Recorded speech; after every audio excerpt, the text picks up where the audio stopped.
నేలలు ఎన్ని రకాలు? నేలలు ముఖ్యంగా 3 రకాలు.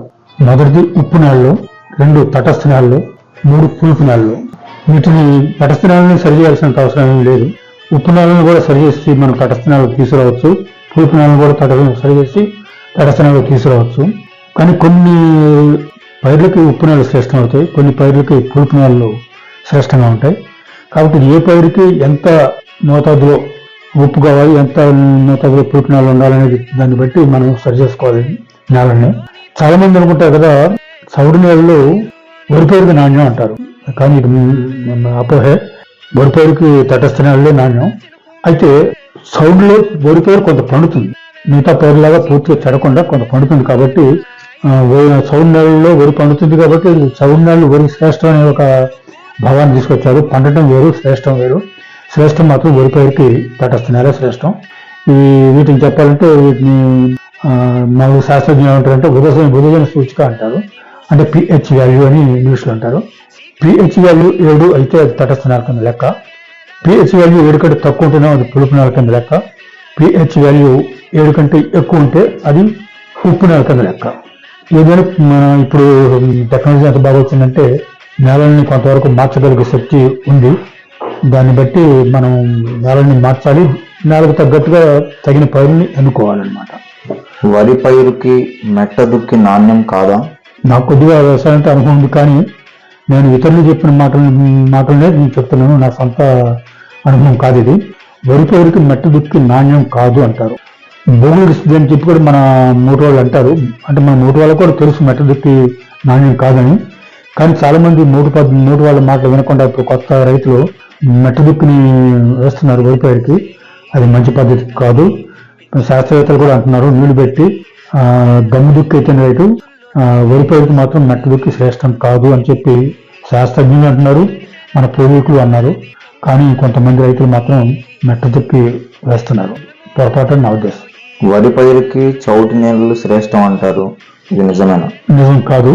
చౌటి నేలలో వరి పైరు పండుతుంది అంతే, కానీ శ్రేష్టం మాత్రం కాదు.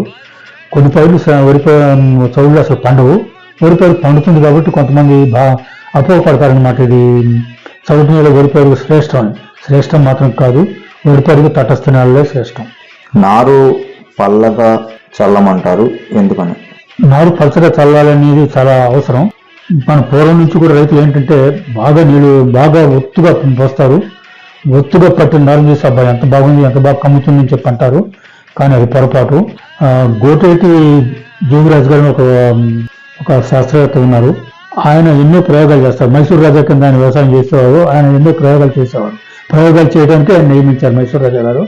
ఆయన ప్రయోగాలు చేసి తేల్చింది ఏమిటి అంటే వరి నారు పలచగా చల్లితేనే మంచిది అని. పలచగా చల్లితే వరి నారుకు బాగా గాలాడుతుంది, తర్వాత అది ఒళ్ళు చేస్తుంది. ఒక్కొక్క నారు అంటే దెబ్బ కొట్టుద్ది, అంటే కాస్త లావుగా ఉంటుంది అనమాట. రోజు లావుగా ఉన్నందువలన 1, 2, 3 కంటే ఎక్కువ కొద్దికి మొక్కలు పెట్టాల్సినంత అవసరం లేదు. వరికి ఎంత ఎడం ఉండాలి అనేదానికంటే ఎన్ని మొక్కలు పెట్టాలి అనేదానికంటే కూడా వరి నారు ఎంత దృఢంగా ఉంది, ఎంత ఒళ్ళు చేసింది, ఎంత దెబ్బ కట్టింది అనేది ముఖ్యమని అని అంటారు. మనం బాగా పలచగా పోస్తే పీకినప్పుడు వేడి తెగిపోతే కుచ్చు తెగిపోతుందని చాలా మంది అంటారు. కొంతవరకు ఇది నిజమే.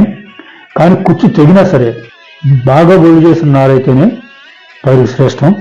నేను కూడా ఆయన చెప్పిన మాటను పాటించి నారు వేస్తే నేను నాటేసినప్పుడు ఇది 4 రోజుల క్రితం పైరు అని చెప్పి ఊరంతా అన్నారు. తర్వాత ఏంటంటే వేసిన మొక్క వేసినట్టుగా అది చిగురిస్తుంది, అవిసిపోదు. అదే నాలుగు పీచు నారుగా ఉంటే అది మాత్రం నారు వేసినప్పుడు వెంటనే మొత్తం అవిసిపోయి మళ్ళీ చిన్నగా చిగురు పెట్టి మళ్ళీ పైకి వస్తుంది. దీనివల్ల బోలంత టైం కూడా వేస్ట్, తర్వాత పంట దిగుబడి కూడా తగ్గిపోతుంది. బాగా ఒళ్ళు చేసిన నారు వరి పైరుకి చాలా చాలా ముఖ్యం. సుమారుగా ఎకరం పైరు కావాలంటే 5 సెంట్ల నారుమడి చేయాలంటారు. 5 సెంట్ల మరి నారులో ఒక 5-6 కిలోల కంటే ఎక్కువ విత్తనం చల్లకూడదు అని అంటారు.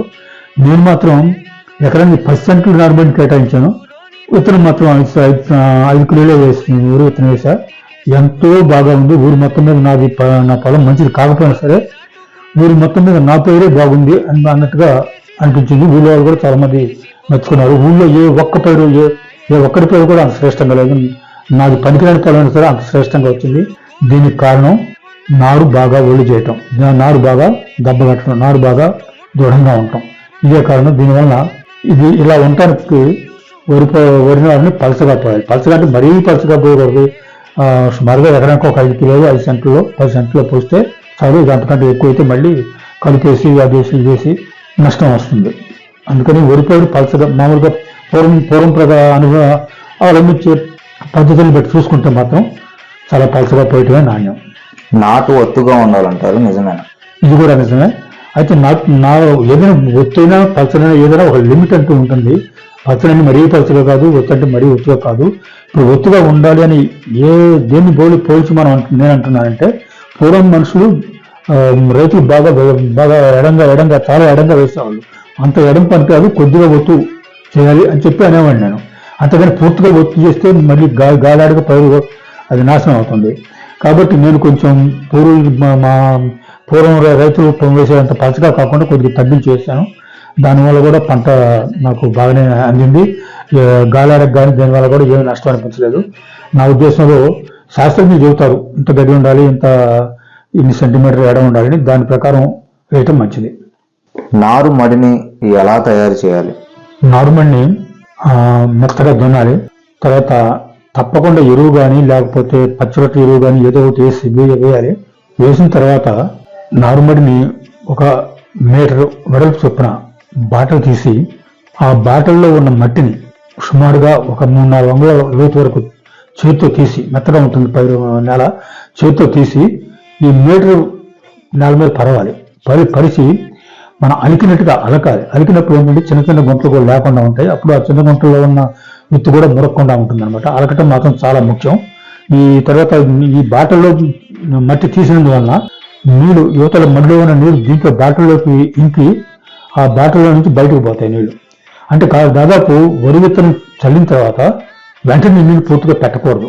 కొన్నాళ్ళైనా సరే అది అప్పుడప్పుడు ఆరుతడిలో పెట్టాలి, కానీ పూర్తిగా నీరుతో ముంచకూడదు. ఎప్పుడు ఆరుతడి పెట్టినా సరే ఇంకా కూడా డ్రైనేజ్ అవసరం, దానికి మురుగుపారుదల అవసరం, ఆరుదల అవసరం. కాబట్టి ఈ బాటల్లో మట్టిని తీసినందువల్ల అది ఒక కాలువలాగా తయారై ఈ మళ్ళలో ఉన్న నీరు ఈ కాలువలోకి వచ్చి కాలువలో నుంచి బయటకు పోతాయి. బయటకు పోయడం వల్ల ఆరుదల ఏర్పడుతుంది. ఆరుదల వల్ల మొక్క దృఢంగా ఉంటుంది, ఆరోగ్యంగా ఉంటుంది. అందుకని అట్లా చేయాలి. తర్వాత అలకటం మాత్రం చాలా ముఖ్యం. తర్వాత ఇదివరకు కొంతమంది ఫిలిపీన్స్లో ఎక్కడో కొంతమంది ఏం చేసేవాళ్ళంటే అరిటాకులు పరిచి దాని మీద ఎరువు దెబ్బ చల్లి ఆ ఎరువు దెబ్బ మీద నారు పోసేవాళ్ళు. అప్పుడు పోసినప్పుడు ఏంటంటే అరిటాకు కంటే కిందికి వీళ్ళు దిగేవి కావు.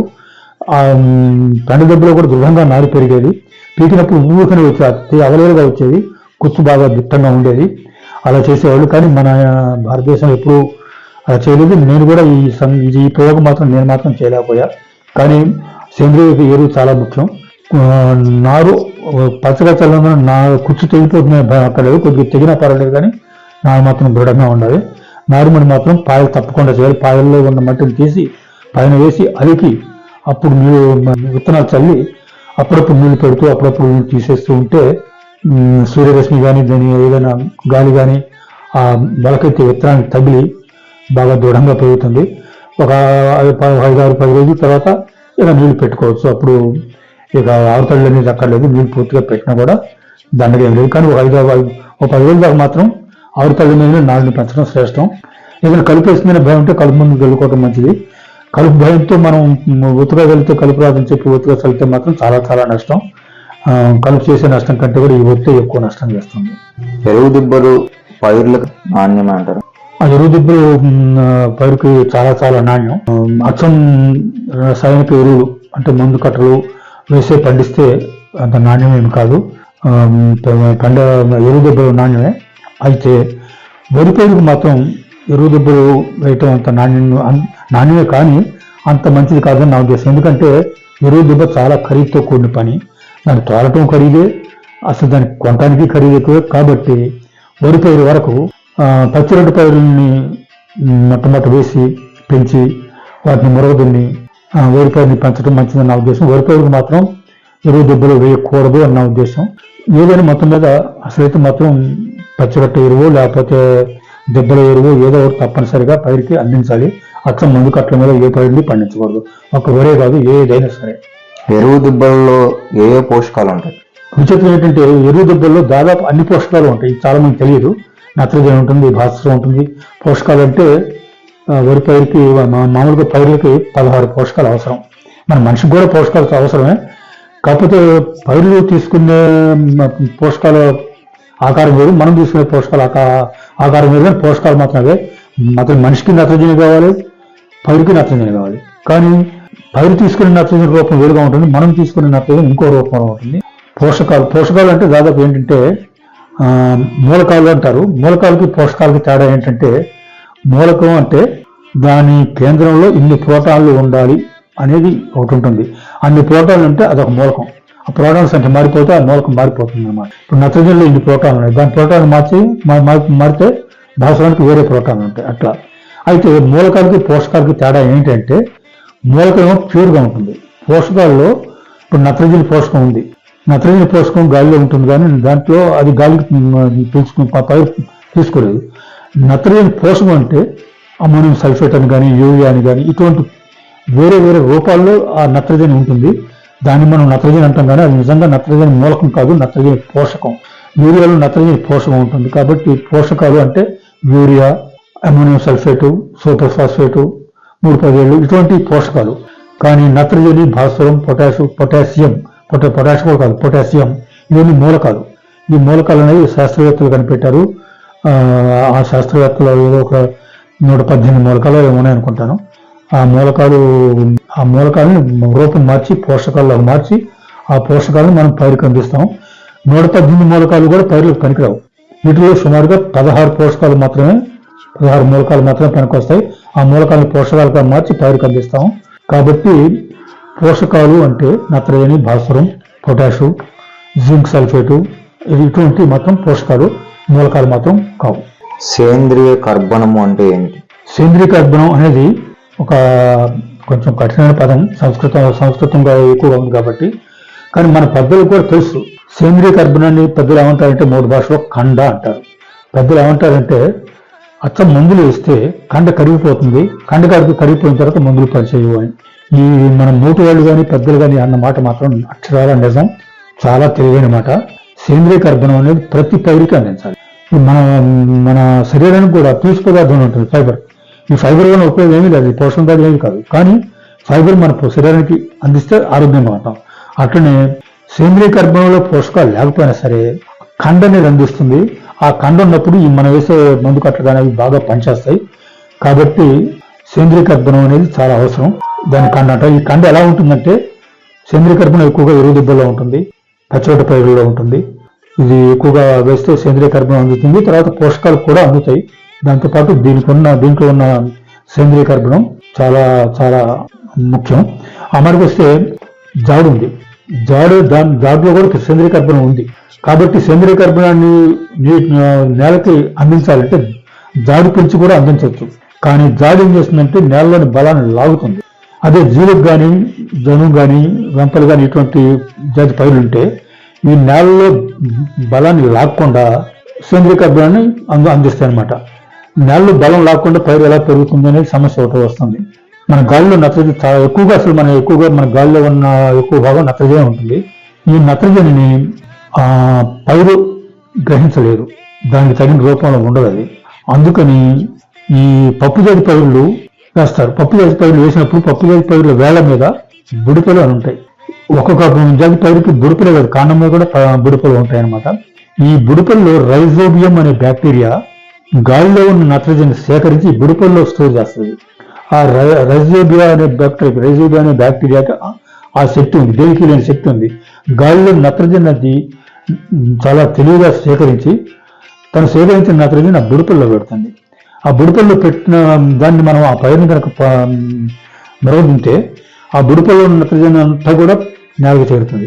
అంటే అర్థం ఏంటంటే గాలిలో ఉన్న నత్రజని నేలకు చేరుతుంది, అంటే నేల ఇంకా బలం ఎక్కువ అవుతుంది. అదే జాడు ఉంది, మాకు జొన్న పైరు కానీ ఏదన్నా ఉంది, ఇది గాలిలో దాని మీద గాలిలో రైజోబియం బుడిపలు కట్టదు, దానికి బుడిపలు ఉండవు.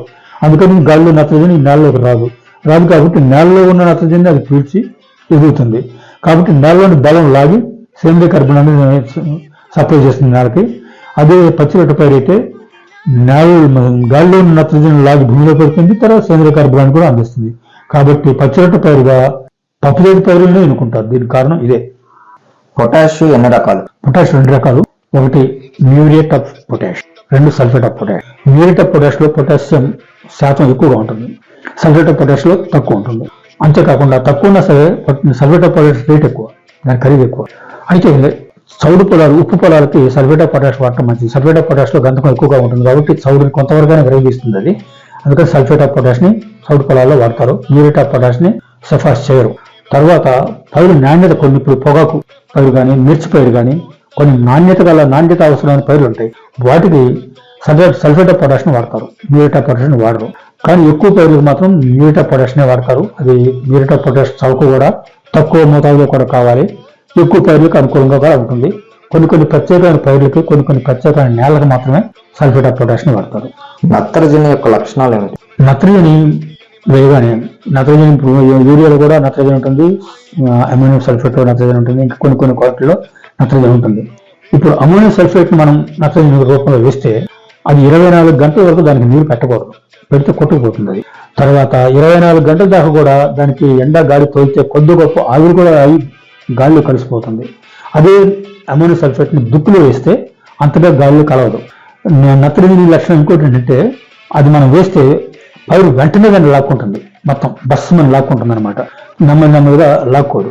అందువల్ల ఒక్కసారి తనకి అవసరాలకు మించి అది లాక్కుంటుంది కాబట్టి వేసింది చెడిపడి కూడా గురయ్యే అవకాశం ఎక్కువగా ఉంటుంది. అవసరానికి మించే వరకు మరి కొద్దిగా వేస్తే బాగుంటుంది కదా అంటే వేస్తే మాత్రం మంచిదే. కానీ ప్రతిసారి ఒక 5-6 సార్లు 10 సార్లు కనుక నత్రజని చిన్న కొద్ది మోతాలు అందిస్తే దానివల్ల ఎంతో ఖర్చు, కూలి మనుషుల ఖర్చు కానీ ఎక్కువగా ఉంటాయి. తర్వాత ఎంతో శ్రమతో కూడిన పని. దానివల్ల మనకు వచ్చే నష్టం కంటే వచ్చే లాభం కంటే కూడా కలిగే నష్టం ఎక్కువ ఉంటుంది. అందుకని మనం పైరుకు కావాల్సిన నత్రజని అంతా వేస్తాం. వేసిన తర్వాత ఒకేసారి మొత్తం పైరుకు కావాల్సింది వేయం. 10 దఫాలు వేస్తే ఖర్చు ఎక్కువ అని చెప్పి 3 దఫాలు వేస్తాం. ఒకటేమో దుక్కులు వేస్తాం, రెండేమో మూన దిగేటప్పుడు వేస్తాం, మూడోదేమో పిలకల దశలో వేస్తాం, చిరుపట్టు దశలో వేస్తాం. అసలు 3-4 దశల్లో నత్రజని మనం అందిస్తాం. నత్రజనికి ఇంకొక లక్షణం ఏంటంటే, అది ఎక్కువ రోజులు నెలలో ఉంటే అడుగు పొరలకు జారిపోతుంది. కిందికి పోయి మన పైరు వేళ్ళు ఏ లెవెల్లో ఉంటాయో ఆ లెవెల్ కంటే మరీ కిందికి జారిపోతుంది. పోయేటప్పటికి వేళ్ళ కంటే మరీ కిందికి జారిపోయిన నత్రజని అది పైరుకు ఉపయోగపడదు, పైరు దాన్ని గ్రహించలేదు. ఇది నత్రజని యొక్క లక్షణం. నత్రజని వేసిన తర్వాత వెంటనే నీళ్ళు పెట్టకూడదు, పెడితే మాత్రం నత్రజని కొట్టుకుపోయే ప్రమాదం కూడా ఉంటుంది. చాలా మంది అంటారు పారే నీళ్ళలో కూడా మేము నత్రజని వేసాం, యూరియా వేసాం, ఎక్కడికి పోలేదంటారు. అది రైతుల భ్రమే, కేవలం మొండి వాదనే తప్పితే అందుకంటే వేరే ఏం లేదు. పారే నీళ్ళలో ఎప్పుడు కూడా యూరియా కానీ, అమోనియం సల్ఫేట్ కానీ ఇటువంటి నత్రజని ఉన్నది అక్కడ 3 పదేళ్ళు కూడా, 3 పదేళ్ళలో మిగతా 2 పదేళ్ళు కొట్టకపోయినా కూడా మొట్టమొదటి 10 ఏళ్ళు మాత్రం కొట్టుకుపోతుంది. అందుకని మనం పోషకాల లక్షణాలని మనం వాడతాము, కట్టల లక్షణాలు వాడడం. ఎందుకంటే మనం 3 పదేళ్ళలో నత్రజని ఉంది కాబట్టి, నత్రజని కొట్టుకుపోతుంది మనకు తెలుసు కాబట్టి, నష్టం తెలుసు కాబట్టి 3 పదేళ్ళు కూడా మొట్టమొదటి 10 ఏళ్ళు కొట్టుకుపోతుంది. 3-19లో కూడా మొట్టమొదటి 19 కొట్టుకుపోతుంది, 28-28లో కూడా మొట్టమొదటి 28 కొట్టుకుపోతుంది అని ప్రతి కట్టకి విలువలు తప్పకుండా దాంట్లో నత్రజని ఉంది కాబట్టి ఇది కొట్టుకుపోతుంది అని నత్రజని ఒక లక్షణం మాత్రం మనం చెప్తాం. కట్టల లక్షణాలు మనం చెప్పాం, తాటపారం అంత అవుతుంది. కాబట్టి పోషకాల లక్షణాలు చెప్తే దాన్ని బట్టి ఈ కట్ట వేస్తే ఇది ఎంతవరకు నష్టపోతాం, ఎంతవరకు లాభిస్తాం అనేది మనం తేలిగ్గా అర్థం చేసుకోవచ్చు. 3 రైతులు కూడా తేలిగ్గా అర్థం చేసుకోవచ్చు. నత్రజని లక్షణాలు ఇవి: 1 ఆవిరి అవుతుంది, 2 అట్టడుగు పొరలకి చేరుతుంది, ఒకేసారి పైరు లాక్కుంటుంది. ఇవన్నమాట లక్షణాలు నత్రజని. భాస్వరం లక్షణాలు ఏమిటి? భాస్వరం పైరుకి ఇంతని చెప్పుకున్నాం కదా మనం, ఇంత భాస్వరం కావాలని. అంత భాస్వరం మనకి పొలంలో ఎంత ఉందో తెలుసుకున్నాం కదా, దాన్ని తీసేసిన తర్వాత మిగతా భాస్వరం ఎంతో లెక్క కట్టుకున్నాం. ఆ లెక్క ప్రకారం ఉన్న భాస్వరాన్ని మొత్తాన్ని కూడా మనం బుక్కులు వేసేయచ్చు. మొత్తం వేసినా కూడా పైరు దాన్ని తనకు తగినంతగానే లాక్కుంటుంది, కానీ ఒకసారి బస్తన మొత్తం ఒకసారి అది కబలించదు.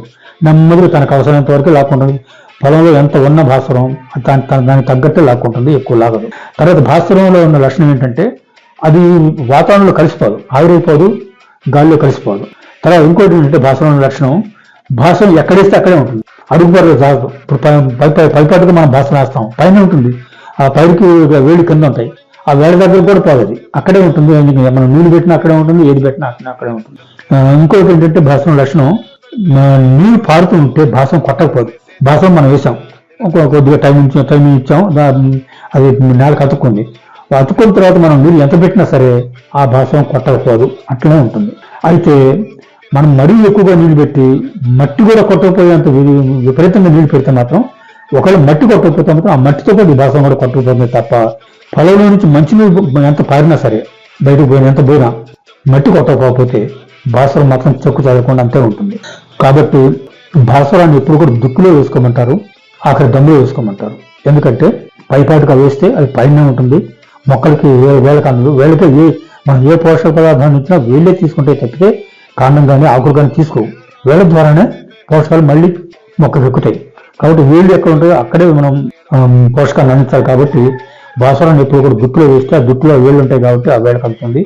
ఆఖరి దమ్ములో వేస్తే వరిపేరు వేళ్ళు అక్కడ లోపల ఉంటాయి కాబట్టి అక్కడ అందుతుంది. కాబట్టి భాస్వరం విషయంలో మాత్రం అవసరమైన భాస్వరం మొత్తం ఒకేసారి దుక్కులో కానీ ఆఖరి దమ్ములో కానీ వేసుకోవాలి. పొటాష్ లక్షణాలు ఏమిటి? పొటాష్ కొంత ఇందాక భాస్వరం చెప్పుకున్నాం కదా, ఆ భాస్వరంలో సూపర్ ఫాస్ఫేట్ అవి కూడా అవి పొలాన్ని ఉప్పుగా మార్చవు, పులుపుగా మార్చవు, తటస్థంగా ఉంటాయి అన్నమాట. అదే పొటాష్ ఉంది, సల్ఫేట్ ఆఫ్ పొటాష్లో గంధకం ఎక్కువ ఉంటుంది కాబట్టి అది పులుపు చౌడుని కొద్దిగా తగ్గించే ఏర్పాటు చేస్తుంది అన్నమాట. తర్వాత పొటాష్ లక్షణం ఏంటంటే అది పైరుని ఆరోగ్యంగా ఉంచుతుంది, తర్వాత అది వేలను కూడా దూరంగా ఉంచుతుంది. నేను ఇందాక చెప్పినట్టుగా ఒకదాని లక్షణం మనం అంతగా ఖచ్చితంగా చెప్పలేము. కొన్ని లక్షణాలు దీనికి మాత్రం ఉంటాయి. మొత్తం మీద పొటాష్ కొన్ని ప్రత్యేక లక్షణాలు మాత్రమే దృఢంగా ఉంటుంది, మొక్కని చెడుపట్ల గురికానివ్వదు. తర్వాత ఒకేసారి మనం మొత్తం భాస్వరాన్ని ఒకేసారి వేయాలి.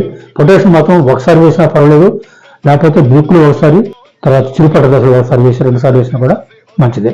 ఈ ఒక భాస్వరంలో ఒకేసారి వేయాలని రూల్ మాత్రం లేదు.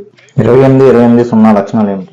28-28-0 లక్షణాలు నత్రజనిలో మనకి ఏ లక్షణాలు ఉన్నాయో ఆ లక్షణాలన్నీ 28-28-0లో ఉంటాయి.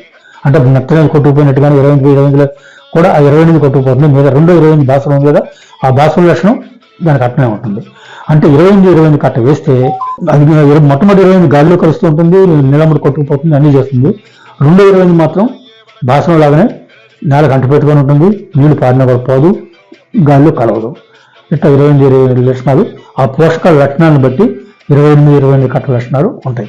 17 లక్షణాలు ఏమిటి? ఇందాక చెప్పినట్టుగానే 17 లక్షణాలు మనం కట్టేస్తే నీళ్ళు పారనివ్వకూడదు. పారితే మొట్టమొదటి 17 కొట్టుకుపోతుంది, రెండో 17 కొట్టుకుపోదు, మూడో 17 కొట్టుకుపోదు. తర్వాత మొట్టమొదటి 17 గాల్లో కలిసిపోతుంది, ఆవిరైపోతుంది, అట్టడుస్తుంది, వేళకు అందుకుండా అట్టడుస్తుంది, దిగిపోతుంది. కానీ ఈ రెండో 17 మాత్రం దిగిపోదు. అందుకని ఈ ప్రధాన పోషకాల లక్షణాలు ఉన్నాయో కాంపోస్ట్ లక్షణాలు కూడా అంతే ఉంటాయి. పైర్లకు ఎన్ని రకాల పోషకాలు అవసరం? ఇంతకుముందు చెప్పుకున్నట్టుగా పైర్లకి సుమారుగా 16 రకాల పోషకాలు అవసరం. అచ్చం నత్రజని అందించి మనం పైర్లను పండించలేము, అచ్చం భాస్వరం అందించి మనం పండించలేము. మనిషిలాగానే మనిషి కూడా అచ్చం అన్నం తిని మనం బతకలేడు. కూరలు ఉండాలి, తర్వాత పండ్లు ఉండాలి, విటమిన్లు అనేవి ఏవి ఉంటాయి కదా, అవన్నీ ఉండాలి. అట్లనే ఈ పైర్లు కూడా 16 రకాల పోషకాలు అవసరం. 16 రకాల పోషకాల్లో అన్ని పోషకాలు కూడా ఎక్కువ మొత్తంలో అవసరం లేదు. కొన్ని సూక్ష్మ పోషక పదార్థాలు అని ఉంటాయి, అవి కొద్దిగా అందిస్తారు. ఆ సూక్ష్మ పోషక పదార్థాలు ఈ నత్రజని వాడకాన్ని బాగా అభివృద్ధి చేస్తుంది అనమాట. ఈ ఆ పోషక పదార్థం లేకపోతే నత్రజని పైరుకి సరిగా పనిచేయదు. అట్లా కొద్ది మొత్తంలో అన్ని పోషకాలు కూడా అందిస్తే అప్పుడు ముఖ్యమైన పోషకాలు కూడా బాగా పనిచేసి పైరు బాగా పెరుగుతుంది. అచ్చం నత్రజని వేసి కానీ, అచ్చం భాస్వరం వేసి కానీ, అచ్చం పొటాషియం వేసి కానీ మనం పైరుని పండించలేము. దానివల్ల డబ్బు దండగా తప్పితే పంట మాత్రం దిగుబడి రాదు. 16 పోషకాలు తగిన మోతాదులో అందించడం మంచిది. దానికి ఎన్ని పోషక పదార్థాలు అందించాలి ఏంటనేది దానికి వేరే లెక్క ఉంటుంది. ప్రధాన పోషకాలు అంటారు ఏంటది? ప్రధాన పోషకాలు అంటే 3. 1 నత్రజని, 2 భాస్వరం, 3 పొటాష్. ఈ 3 ఎక్కువ ప్రధాన పోషకాలను ఎందుకు అంటున్నారంటే వీటిని ఇవి ఎక్కువ మొత్తంలో పైరు వాడుకుంటుంది. చాలా బస్తాలుగా వీటిని అందించాలి పొలాలకి. అందుకని వీటిని ప్రధాన పోషకాలు అని అంటారు. అవి ఒకసారి తెలుగులో చెప్పండి. నత్రజని అంటే నైట్రోజన్ ఇంగ్లీష్లో, భాస్వరం అంటేనేమో ఇంగ్లీష్లో ఫాస్ఫరస్ అంటారు. పొటాష్ అంటే పొటాష్, తెలుగులో కూడా పొటాష్ అంటారు, దీనికి వేరే పేరే. ఈ మూడు పదార్థాలు కూడా ప్రధాన పోషకాలు. ఎన్పికే అంటే ఏమిటి? ఎన్పికే అంటే ఎన్ అంటే నైట్రోజన్, పి అంటే ఫాస్ఫరస్, కే అంటే పొటాష్. నత్రజన్ ఇంగ్లీష్లో నైట్రోజన్ అంటారు. నైట్రోజన్ లో ఎన్ ముందుంది కాబట్టి దానికి ఎన్ అని పేరు పెట్టారు. భాస్వరాన్ని ఇంగ్లీష్ లో ఫాస్ఫరస్ అంటారు. ఫాస్ఫరస్ అంటే ముందు పి ఉంటుంది కాబట్టి దానికి పి అని పెట్టారు. పి బాగానే ఉంది. మూడవది పొటాషియం. పొటాషియం మూలకం పేరు పొటాషియం, పోషకం పేరు పొటాషు. అయితే దీనికి కేన్ ఎందుకు పెట్టారు? పి లేదా ముందు కేన్ ఎందుకు పెట్టారంటే పొటాషియం ఫాస్ఫరస్ మామూలుగా పి ఉండనే ఉంది, మళ్ళీ ఇంకో పి పెడితే అయోమయం అవుతుంది. కాబట్టి కే అనేది క్యాలియం అంటే లాటిన్ భాషలో పొటాషియం. కాబట్టి ఇక లాటిన్ భాషలోని క్యాలియం అనే పదాన్ని తీసుకొని దానిలో ఉన్న మొట్టమొదటి కేని కే పెట్టి NPK అని అన్నారు. ఇప్పుడు అన్ని మూలకాలు దగ్గరగా 118 మూలకాలు ఉన్నాయని చెప్పుకున్నాం కదమ్మా. అన్నిటికి కూడా ఒక్కొక్కప్పుడు ఇప్పుడు హైడ్రోజన్ ఉంది, దానికి ముందు హెచ్ ఉంది కాబట్టి హెచ్ అని పెట్టి హైడ్రోజన్ పెట్టాం. ఇంకొక మూలకం ఉంది హీలియం అని, దాని ముందు కూడా హెచ్ ఉంది, దానికి ఏం చేయాలి? అప్పుడు ఏం చేస్తారంటే HE అని పెట్టారనమాట. అట్లా ఒక్కొక్కప్పుడు ఒక పదంలో రెండు అక్షరాలు వాడతారు. ఒకప్పుడు గ్రీక్ పదాన్ని తీసుకుంటారు, ఒకప్పుడేమో లాటిన్ పదాన్ని తీసుకుంటారు. అది శాస్త్రవేత్తలు తీసుకున్నారు. ప్రపంచం అంతా ఆ సింబల్స్ ని అంగీకరించినాయి. ఇప్పుడు ఎవరు కూడా దాన్ని మార్చాల్సిన అవసరం కూడా లేదు. సూటి ఎరువు మందులు అనేవి వేటిని అంటారు? సూటి ఎరువు మందులు అనేవి నత్రజనిని కానీ, భాస్వరాన్ని కానీ, పొటాషియం కానీ సూటి ఎరువు మందులు అంటారు. అంటే ఏంటంటే ఒక మందు కట్ట ఉంది, దాంట్లో నత్రజని కేవలం ఉంటే, అంటే నత్రజనితో పాటు మిగతా పోషకాలు ఉండొచ్చు. మళ్ళీ ఈ 3 ప్రధాన పోషకాలు ఉన్నాయి. ఇవి కాకుండా జింక్ కానీ, లేకపోతే గంధకం కానీ, లేకపోతే కాల్షియం కానీ అటువంటివి ఉంటే పర్వాలేదు. కానీ నత్రజని ఉండి పొటాషియం ఈ రెండు లేకుండా కేవలం నత్రజని ఉండి మిగతా పోషక పదార్థాలు ఉన్నా పర్లేదు. ఆ కట్టని సూటి కట్ట అంటారు, సూటి మందు కట్ట అంటారు. అదే కనుక సూటి మందులు అంటే అది కేవలం భాస్వరం ఉంటే, అంటే భాస్వరంలో మళ్ళీ గంధకం ఉండొచ్చు, సూపర్ ఫాస్ఫేట్ భాస్వరంగా వాడతారు. ఆ సూపర్ ఫాస్ఫేట్ లో గంధకం ఉండొచ్చు, కాల్షియం ఉండొచ్చు, కానీ నత్రజని ఉండకూడదు, పొటాషియం ఉండదు. ఈ రెండు ఉంటే మళ్ళీ అది సూటి ఎరువు కాదు. కాబట్టి సూపర్ ఫాస్ఫేట్ అనేది సూటి ఎరువు. అలాగే పొటాషియంలో 2 రకాలు ఉన్నాయి, మ్యూరియేట్ ఆఫ్ పొటాష్ అని, రెండోది సల్ఫేట్ ఆఫ్ పొటాష్ అని. ఈ వీటిలో పొటాషియం ఉండాలి తప్ప భాస్వరం కానీ నత్రజని కానీ ఉండకూడదు. అప్పుడు దాన్ని సూటి ఎరువు అంటారు. సూటి ఎరువులు అంటే ప్రధాన పోషకాల్లో ఒక పోషకం మాత్రమే ఉన్న మందు కట్టని సూటి ఎరువు అంటారు. గంధకం అంటే ఏంటంటే ఇంగ్లీష్? గంధకాన్ని సల్ఫర్ అంటారు ఇంగ్లీష్ లో. అది కూడా పైరుకి అవసరమే ఒక పోషకం. అది కాంప్లెక్స్ ఎరువులు అంటే ఏమిటి? ఇప్పుడు సూటి ఎరువులు మనం చెప్పుకున్నాం కదా. కాంప్లెక్స్ ఎరువులు అంటే ప్రధాన పోషకాలు 3 ఉన్నాయి, నత్రజని, భాస్వరం, పొటాషియం.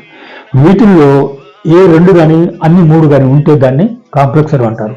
అంటే ఇప్పుడు 28, 0 అని ఉంది. ఎప్పుడైనా సరే NPK వరుసలో ఉంటాయి. ఈ అంకెలు కట్ట మీద రాసి ఉంటుంది 28, 0. అటువంటిప్పుడు 2 అంకెలు ఉన్నాయి కదా, NP 2 అంకెలు ఉన్నాయి కాబట్టి 1 కంటే ఎక్కువ ఉంటే ఒక కట్టలో దాన్ని కాంప్లెక్స్ ఎరువు అంటారు. 3 కూడా ఉండొచ్చు, 3 కంటే ఎక్కువ ఉంటాను ఎక్కువ ఉండవు. ఎందుకంటే ప్రధాన పోషకాలు 3 కాబట్టి 3 కంటే ఎక్కువ కట్టలో ఉండే అవకాశమే లేదు. కాబట్టి నత్రజని, పొటాషియం ఉన్న కట్టైనా కాంప్లెక్సే, నత్రజని, భాస్వరం ఉన్న కట్టైనా కాంప్లెక్సే, భాస్వరం, పొటాషియం ఉన్న కాంప్లెక్సే. మొత్తం ఈ 3 ఏ 2 ఉన్నా సరే ఆ కట్టని కాంప్లెక్స్ కట్ట అంటారు. సూటి ఎరువులు మంచివా, కాంప్లెక్స్ ఎరువులు మంచివా? చాలా మంది నాతో ఏకీభవించరు. నేను సొంతంగా అనే మాటే. నేను అంటే మాత్రం సూటి ఎరువులు మాత్రమే పైరులకు మంచివే కాకుండా, నాణ్యమే కాకుండా చౌక కూడా. కాంప్లెక్స్ ఎరువులు కంటే సూటి ఎరువులు చౌక కూడా. ఇది ఒక మినహాయింపు మాత్రం ఉంది, DAP అంటారు. ఆ DAP మాత్రం సూటి ఎరువుల కంటే కొద్దిగా చౌక అనిపిస్తుంది. కానీ లాభం చూసుకుంటే మాత్రం ఈ సూటి ఎరువుల వల్లనే ఎక్కువ లాభం ఉంటుంది DAP కంటే. కాబట్టి ఎట్టి పరిస్థితుల్లోనూ కాంప్లెక్స్ ఎరువులు వాడమని నేను మాత్రం చెప్పను. ఎట్టి పరిస్థితులు ఏ పైరుకైనా సరే, ఏ పైపాటుగా కానీ, భూమిలో కానీ, దేనిలోనైనా సరే కాంప్లెక్స్ ఎరువులు అంటే నాకు మాత్రం దానిలో ఉన్న ఔచిత్యం నాకేం కనపడలేదు.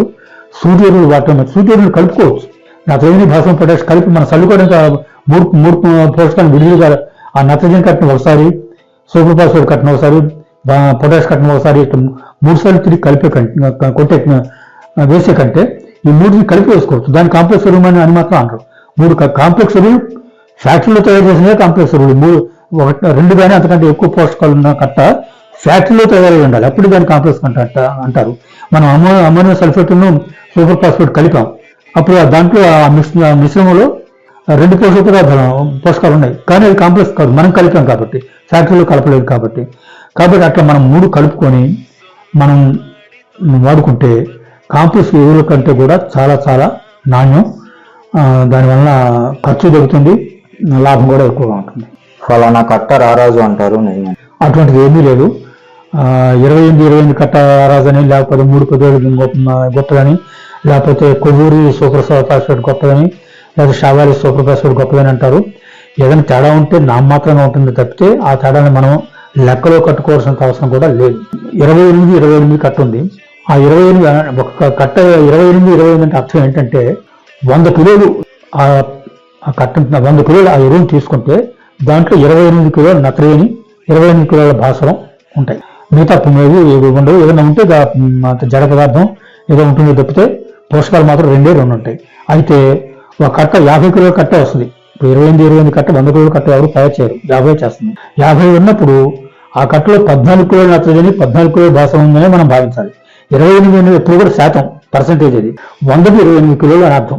అదే కనుక మనం 50 కిలోల కట్ట తీసుకుంటే 14 కిలోలు ఉంటుంది దాంట్లో.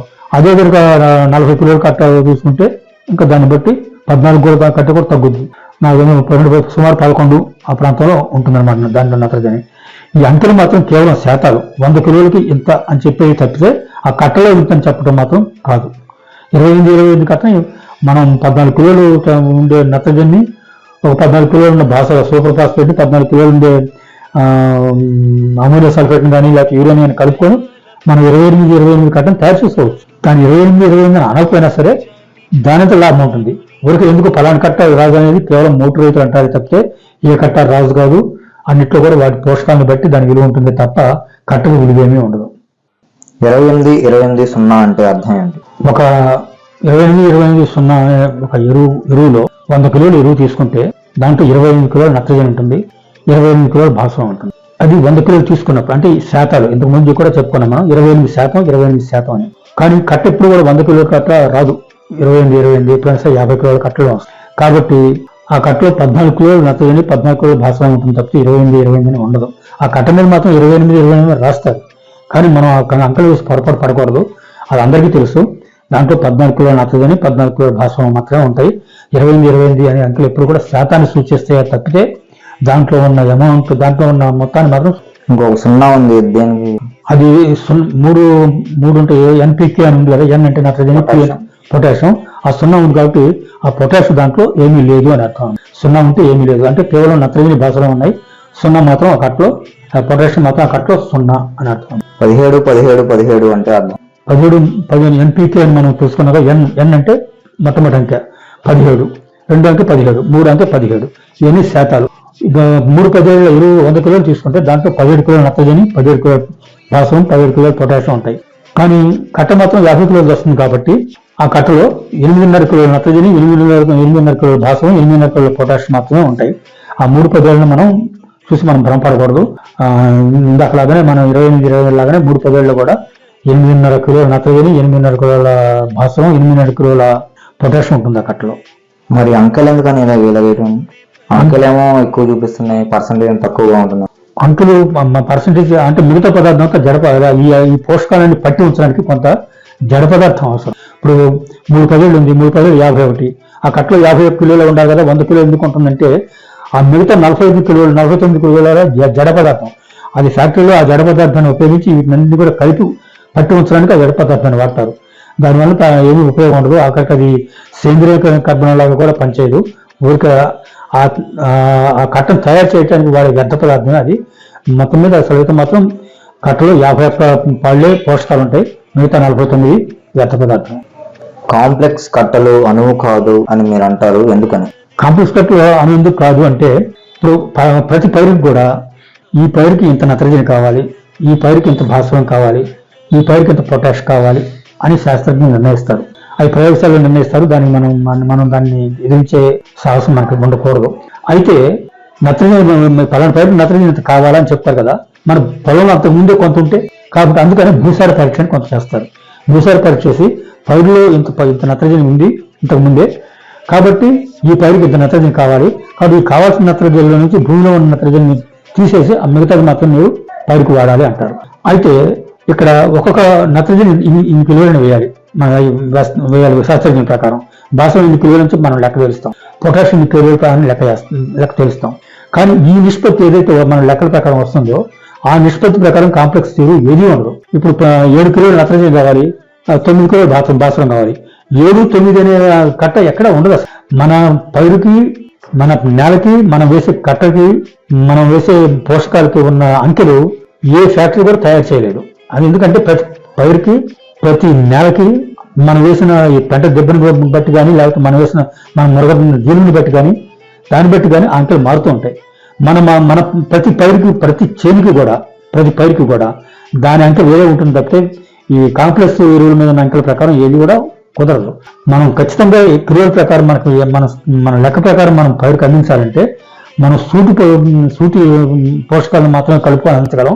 కాంప్లెక్స్ కట్టు ఆ నిష్పత్తులు మనకి ఎట్టి పరిస్థితుల్లోనూ అనుకూలంగా ఉండవు.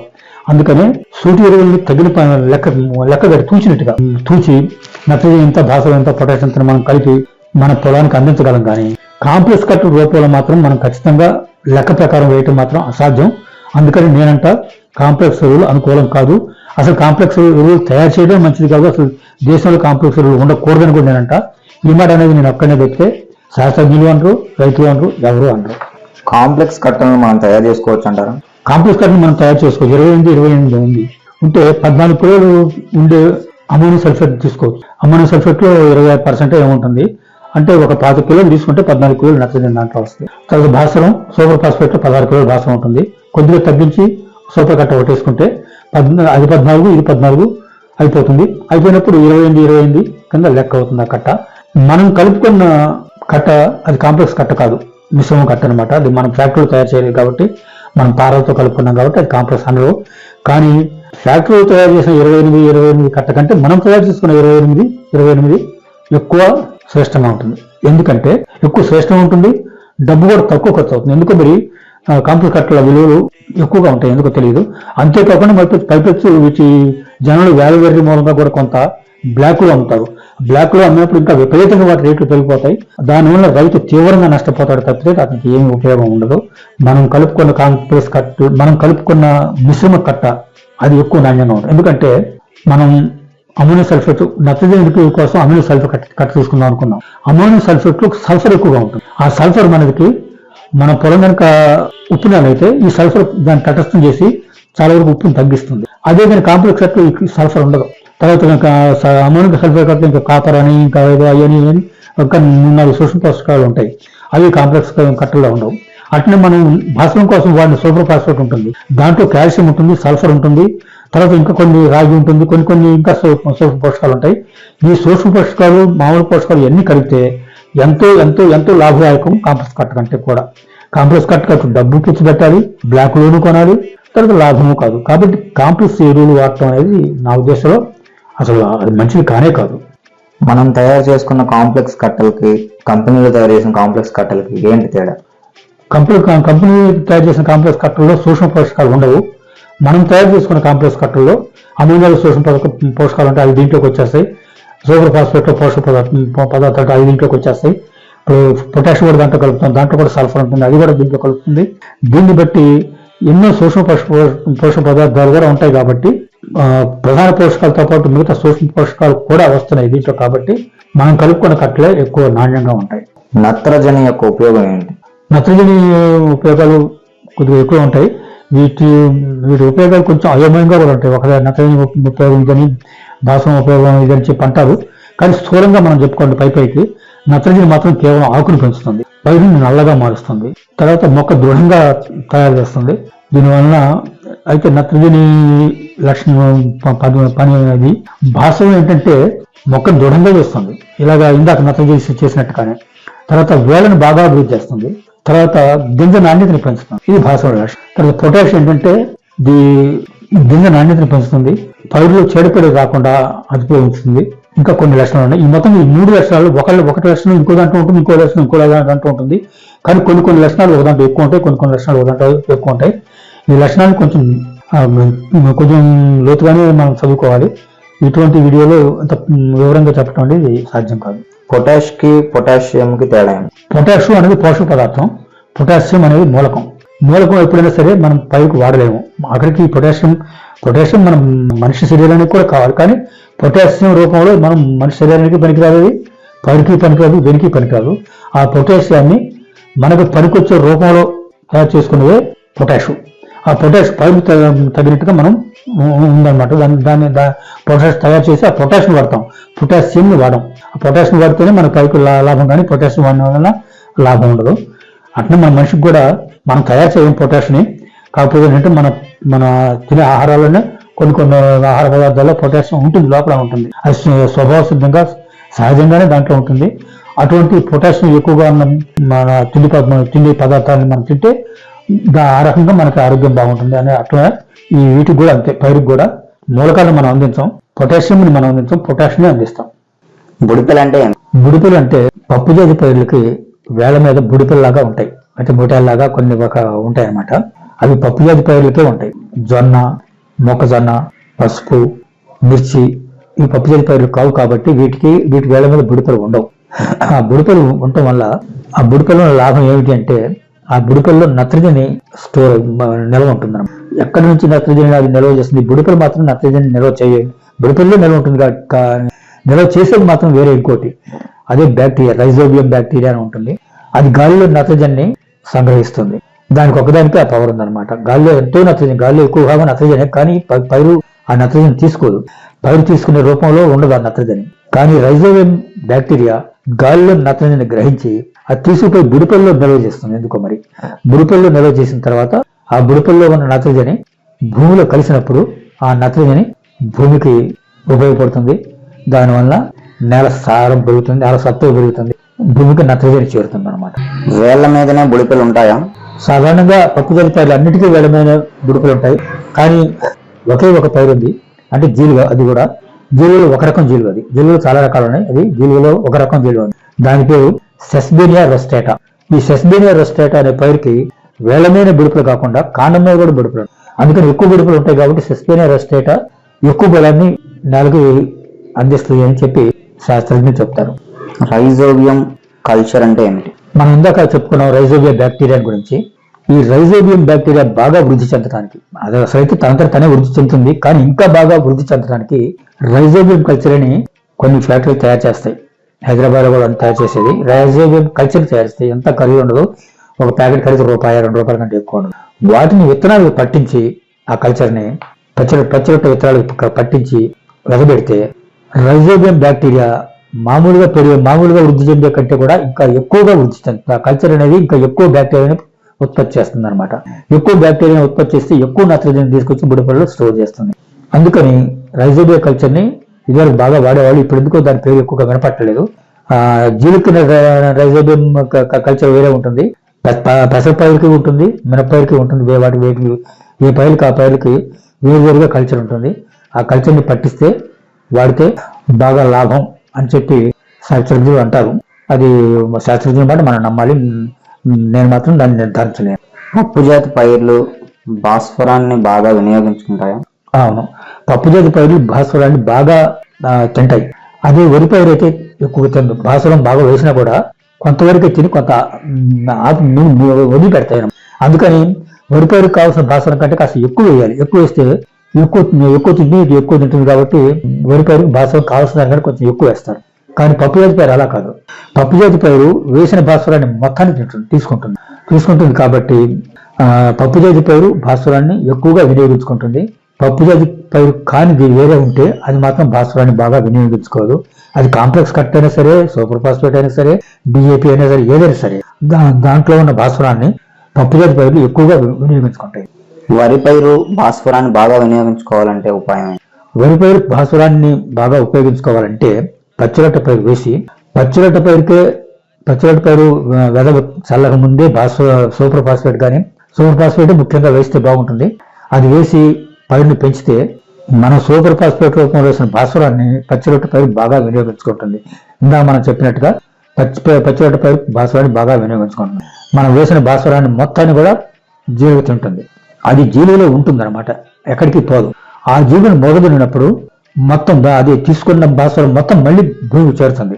ఈసారి భూమికి చేరిన భాస్వరం సూపర్ ఫాస్ఫేట్ రూపంలో ఉన్న భాస్వరం కంటే వేరే రూపంలో ఉంటుంది. సూపర్ ఫాస్ఫేట్ రూపంలో ఉన్న భాస్వరాన్ని వరి తక్కువ తింటుంది. కానీ జీలుగ ద్వారా మృదున్న తర్వాత భూమికి చేరిన భాస్వరం ఉంది, అది వేరే రూపంలో ఉంటుంది కదా. ఆ వేరే రూపంలో ఉన్న భాస్వరాన్ని వరి పైరు బాగా తింటుంది. వరి పైరు భాస్వరాన్ని ఇష్టంగా తినదని ఇంతకుముందు చెప్పాం. కానీ పచ్చిరొట్ట పైరు ద్వారా భాస్వరాన్ని అందిస్తే వరి పైరు భాస్వరాన్ని బాగా వినియోగించుకుంటుంది. పచ్చిరొట్ట పైరు వలన ఇది ఒక లాభం. ఇది ఒక వరి పైరు భాస్వరం బాగా ఉపయోగించుకోవాలంటే ఇది ఒక ఉపాయం. భాస్వరం మరీ ఎక్కువగా వేస్తే ఏమవుతుంది? భాస్వరం మరీ ఎక్కువగా వేస్తే పైరుకి ఏమీ నష్టం ఉండదు. అది నచ్చజల్లాగా ఒక్కసారి లాక్కొని చీడపేటలు గురి కావటం కానీ పడిపోవటం కానీ ఎక్కువ రొట్ట పోయటం కానీ అటువంటివి ఏం జరగవు. మరీ ఎక్కువ వేస్తే ఆ మిగిలిపోయిన భాస్వరం మట్టికి పట్టుకుపోతుంది, దానికి స్థాపితం అయిపోతుంది. స్థాపితం అయిపోయి ఆ భూమికి పట్టుకున్న ఆ భాస్వరం, మిగిలిపోయిన భాస్వరం ఏ పైరుకి అందదు. ఏ పైరు దాన్ని తీసుకోలేదు. ఆ మిగిలిపోయిన భాస్వరాన్ని ఏ పైరు తీసుకోదు. అందుకని ఆ మిగిలిపోయిన భాస్వరాన్ని కరిగించాలంటే దానికి వేరే కల్చర్ ఉంది. ఆ కల్చర్ని వాడితే ఆ స్థాపితమైన భాస్వరం కరిగిపోయి మళ్ళీ పైరుకి అందే పరిస్థితికి వచ్చేస్తుంది అనమాట.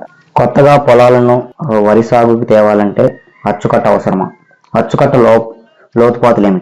కొత్తగా పొలాలని వరి సాగులో తేవాలంటే అచ్చుకట్ట అవసరం. ఎందుకంటే దాదాపు అన్ని పొలాలు కూడా హారిజాంటల్గా ఉండవు. కాబట్టి అచ్చుకట్ట కట్టి దాన్ని లెవెల్ చేసుకుంటే అప్పుడు నీరు బాగా నిలబడుతుంది అనమాట. వరికి ఎప్పుడు నీరు నిలబెడతారు కాబట్టి పొలం లెవెల్లో ఉండాలి.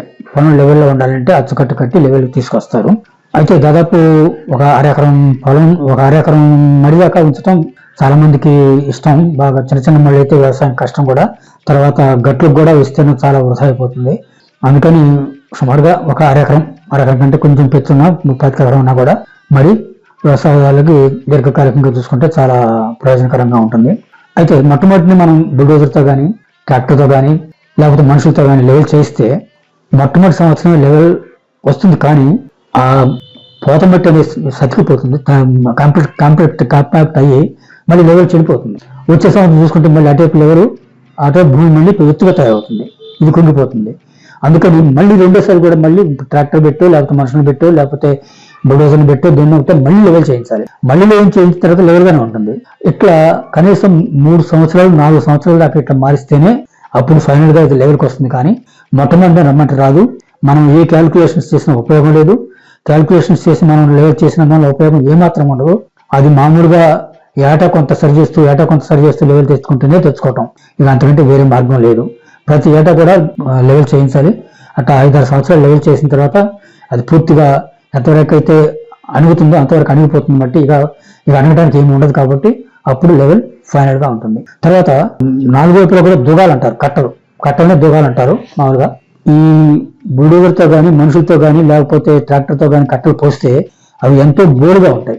కాబట్టి ఆ కట్టల మీద కూడా ఒకసారి బుల్డోజర్ని కానీ ట్రాక్టర్ని కానీ తిప్పి కట్టలను కూడా కొంచెం అణగొడితే చాలా ఉపయోగంగా ఉంటుంది. లేకపోతే ఆ బోరుగా ఉన్న కట్టను సరి చేయాలంటే చాలా చాలా చాలా కష్టం అవుతుంది.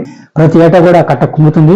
ఆ కట్ట మీదకి మట్టి తీసుకొచ్చిపోయాలి, మళ్ళీ ఎక్కడి నుంచి తీసుకురావాలి, అది చాలా ఇబ్బంది.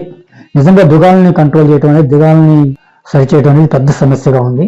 అది ప్రతి రైతు ఎదుర్కొంటాడు. ఆ సమస్య తప్పదు, దానికి వేరే మార్గం లేదు. ప్రతి ఏటా కూడా దాన్ని అణగొడుతూ ఉండాలి. తర్వాత మొట్టమొదటి కట్టబోసినప్పుడు వెడల్పుగా ఉంటుంది.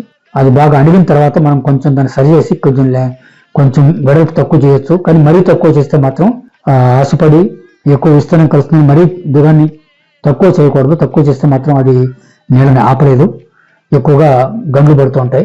కాబట్టి దుగాల సమస్య చాలా తీవ్రమైన సమస్య. అచ్చుకట్టు కట్టించే ప్రతి రైతుకి వచ్చే సమస్య ఇది. తర్వాత దుగాల మీద కూడా గడ్డి మొదట్లో సౌన్యాలు అయితే ముఖ్యంగా గడ్డి మొలవపోతే అది మొలిచిన దాకా కూడా దాని మీద తిప్పుతూనే ఉండాలి, దాన్ని అణగొడుతూనే ఉండాలి. గడ్డి మొలిచిన తర్వాత మళ్ళీ గండ్లు పట్టడం తగ్గిపోతుంది.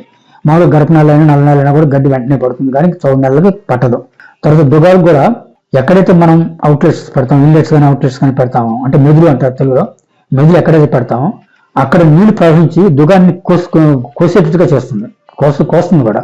అక్కడ చాలా ప్రమాదం. ఆ మెదులు దగ్గర మాత్రం రాళ్ళు వేసో లేకపోతే గట్టిగా వేసేసో ఏదో చేసి ఒక రకంగా నానా రకాల ఉపాయాలు అనేది అక్కడ కొట్టుకుపోకుండా చేయడానికి, లేకపోతే మన గడ్డి అచ్చులు దానికి అతికించి కానీ ఏదో ఒక రకంగా అక్కడ జాగ్రత్త తీసుకోకపోతే మాత్రం ఈ మెదులు దగ్గర మాత్రం చాలా ప్రమాదం, అది కోసుకుపోతుంది.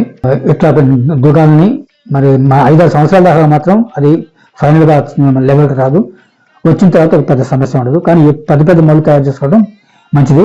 చిన్న మళ్ళు తయారు చేస్తే ఈ గట్ల వల్ల మరీ సమస్యలు విపరీతంగా తయారవుతాయి, బాగోదు.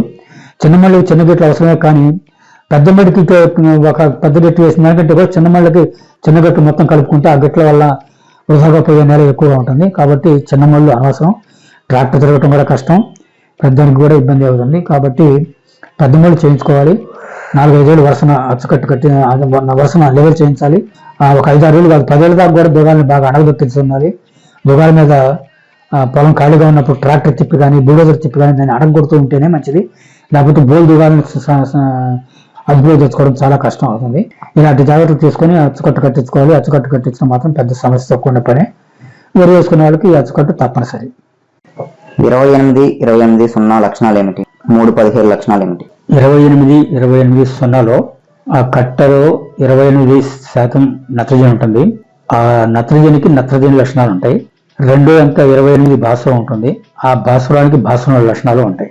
నత్రజని అంటే మామూలుగా దాని లక్షణాలు నీటిలో గాలిలో ఆవిరిపోవటం, అట్టడు పొరలు పోవటం, నీళ్ళతో పాటు కొట్టుకుపోవటం, ఇటువంటి లక్షణాలు నత్రజని లక్షణాలు మనం చెప్పుకున్నాం. ఆ లక్షణాలు 28 కట్టలో ఉంటాయి. తర్వాత భాస్వరం ఉంది కదా, అది ఎక్కడ వేస్తే అక్కడే ఉంటుంది. తర్వాత నీటికి కొట్టకపోదు అనే లక్షణాలు ఉన్నాయి.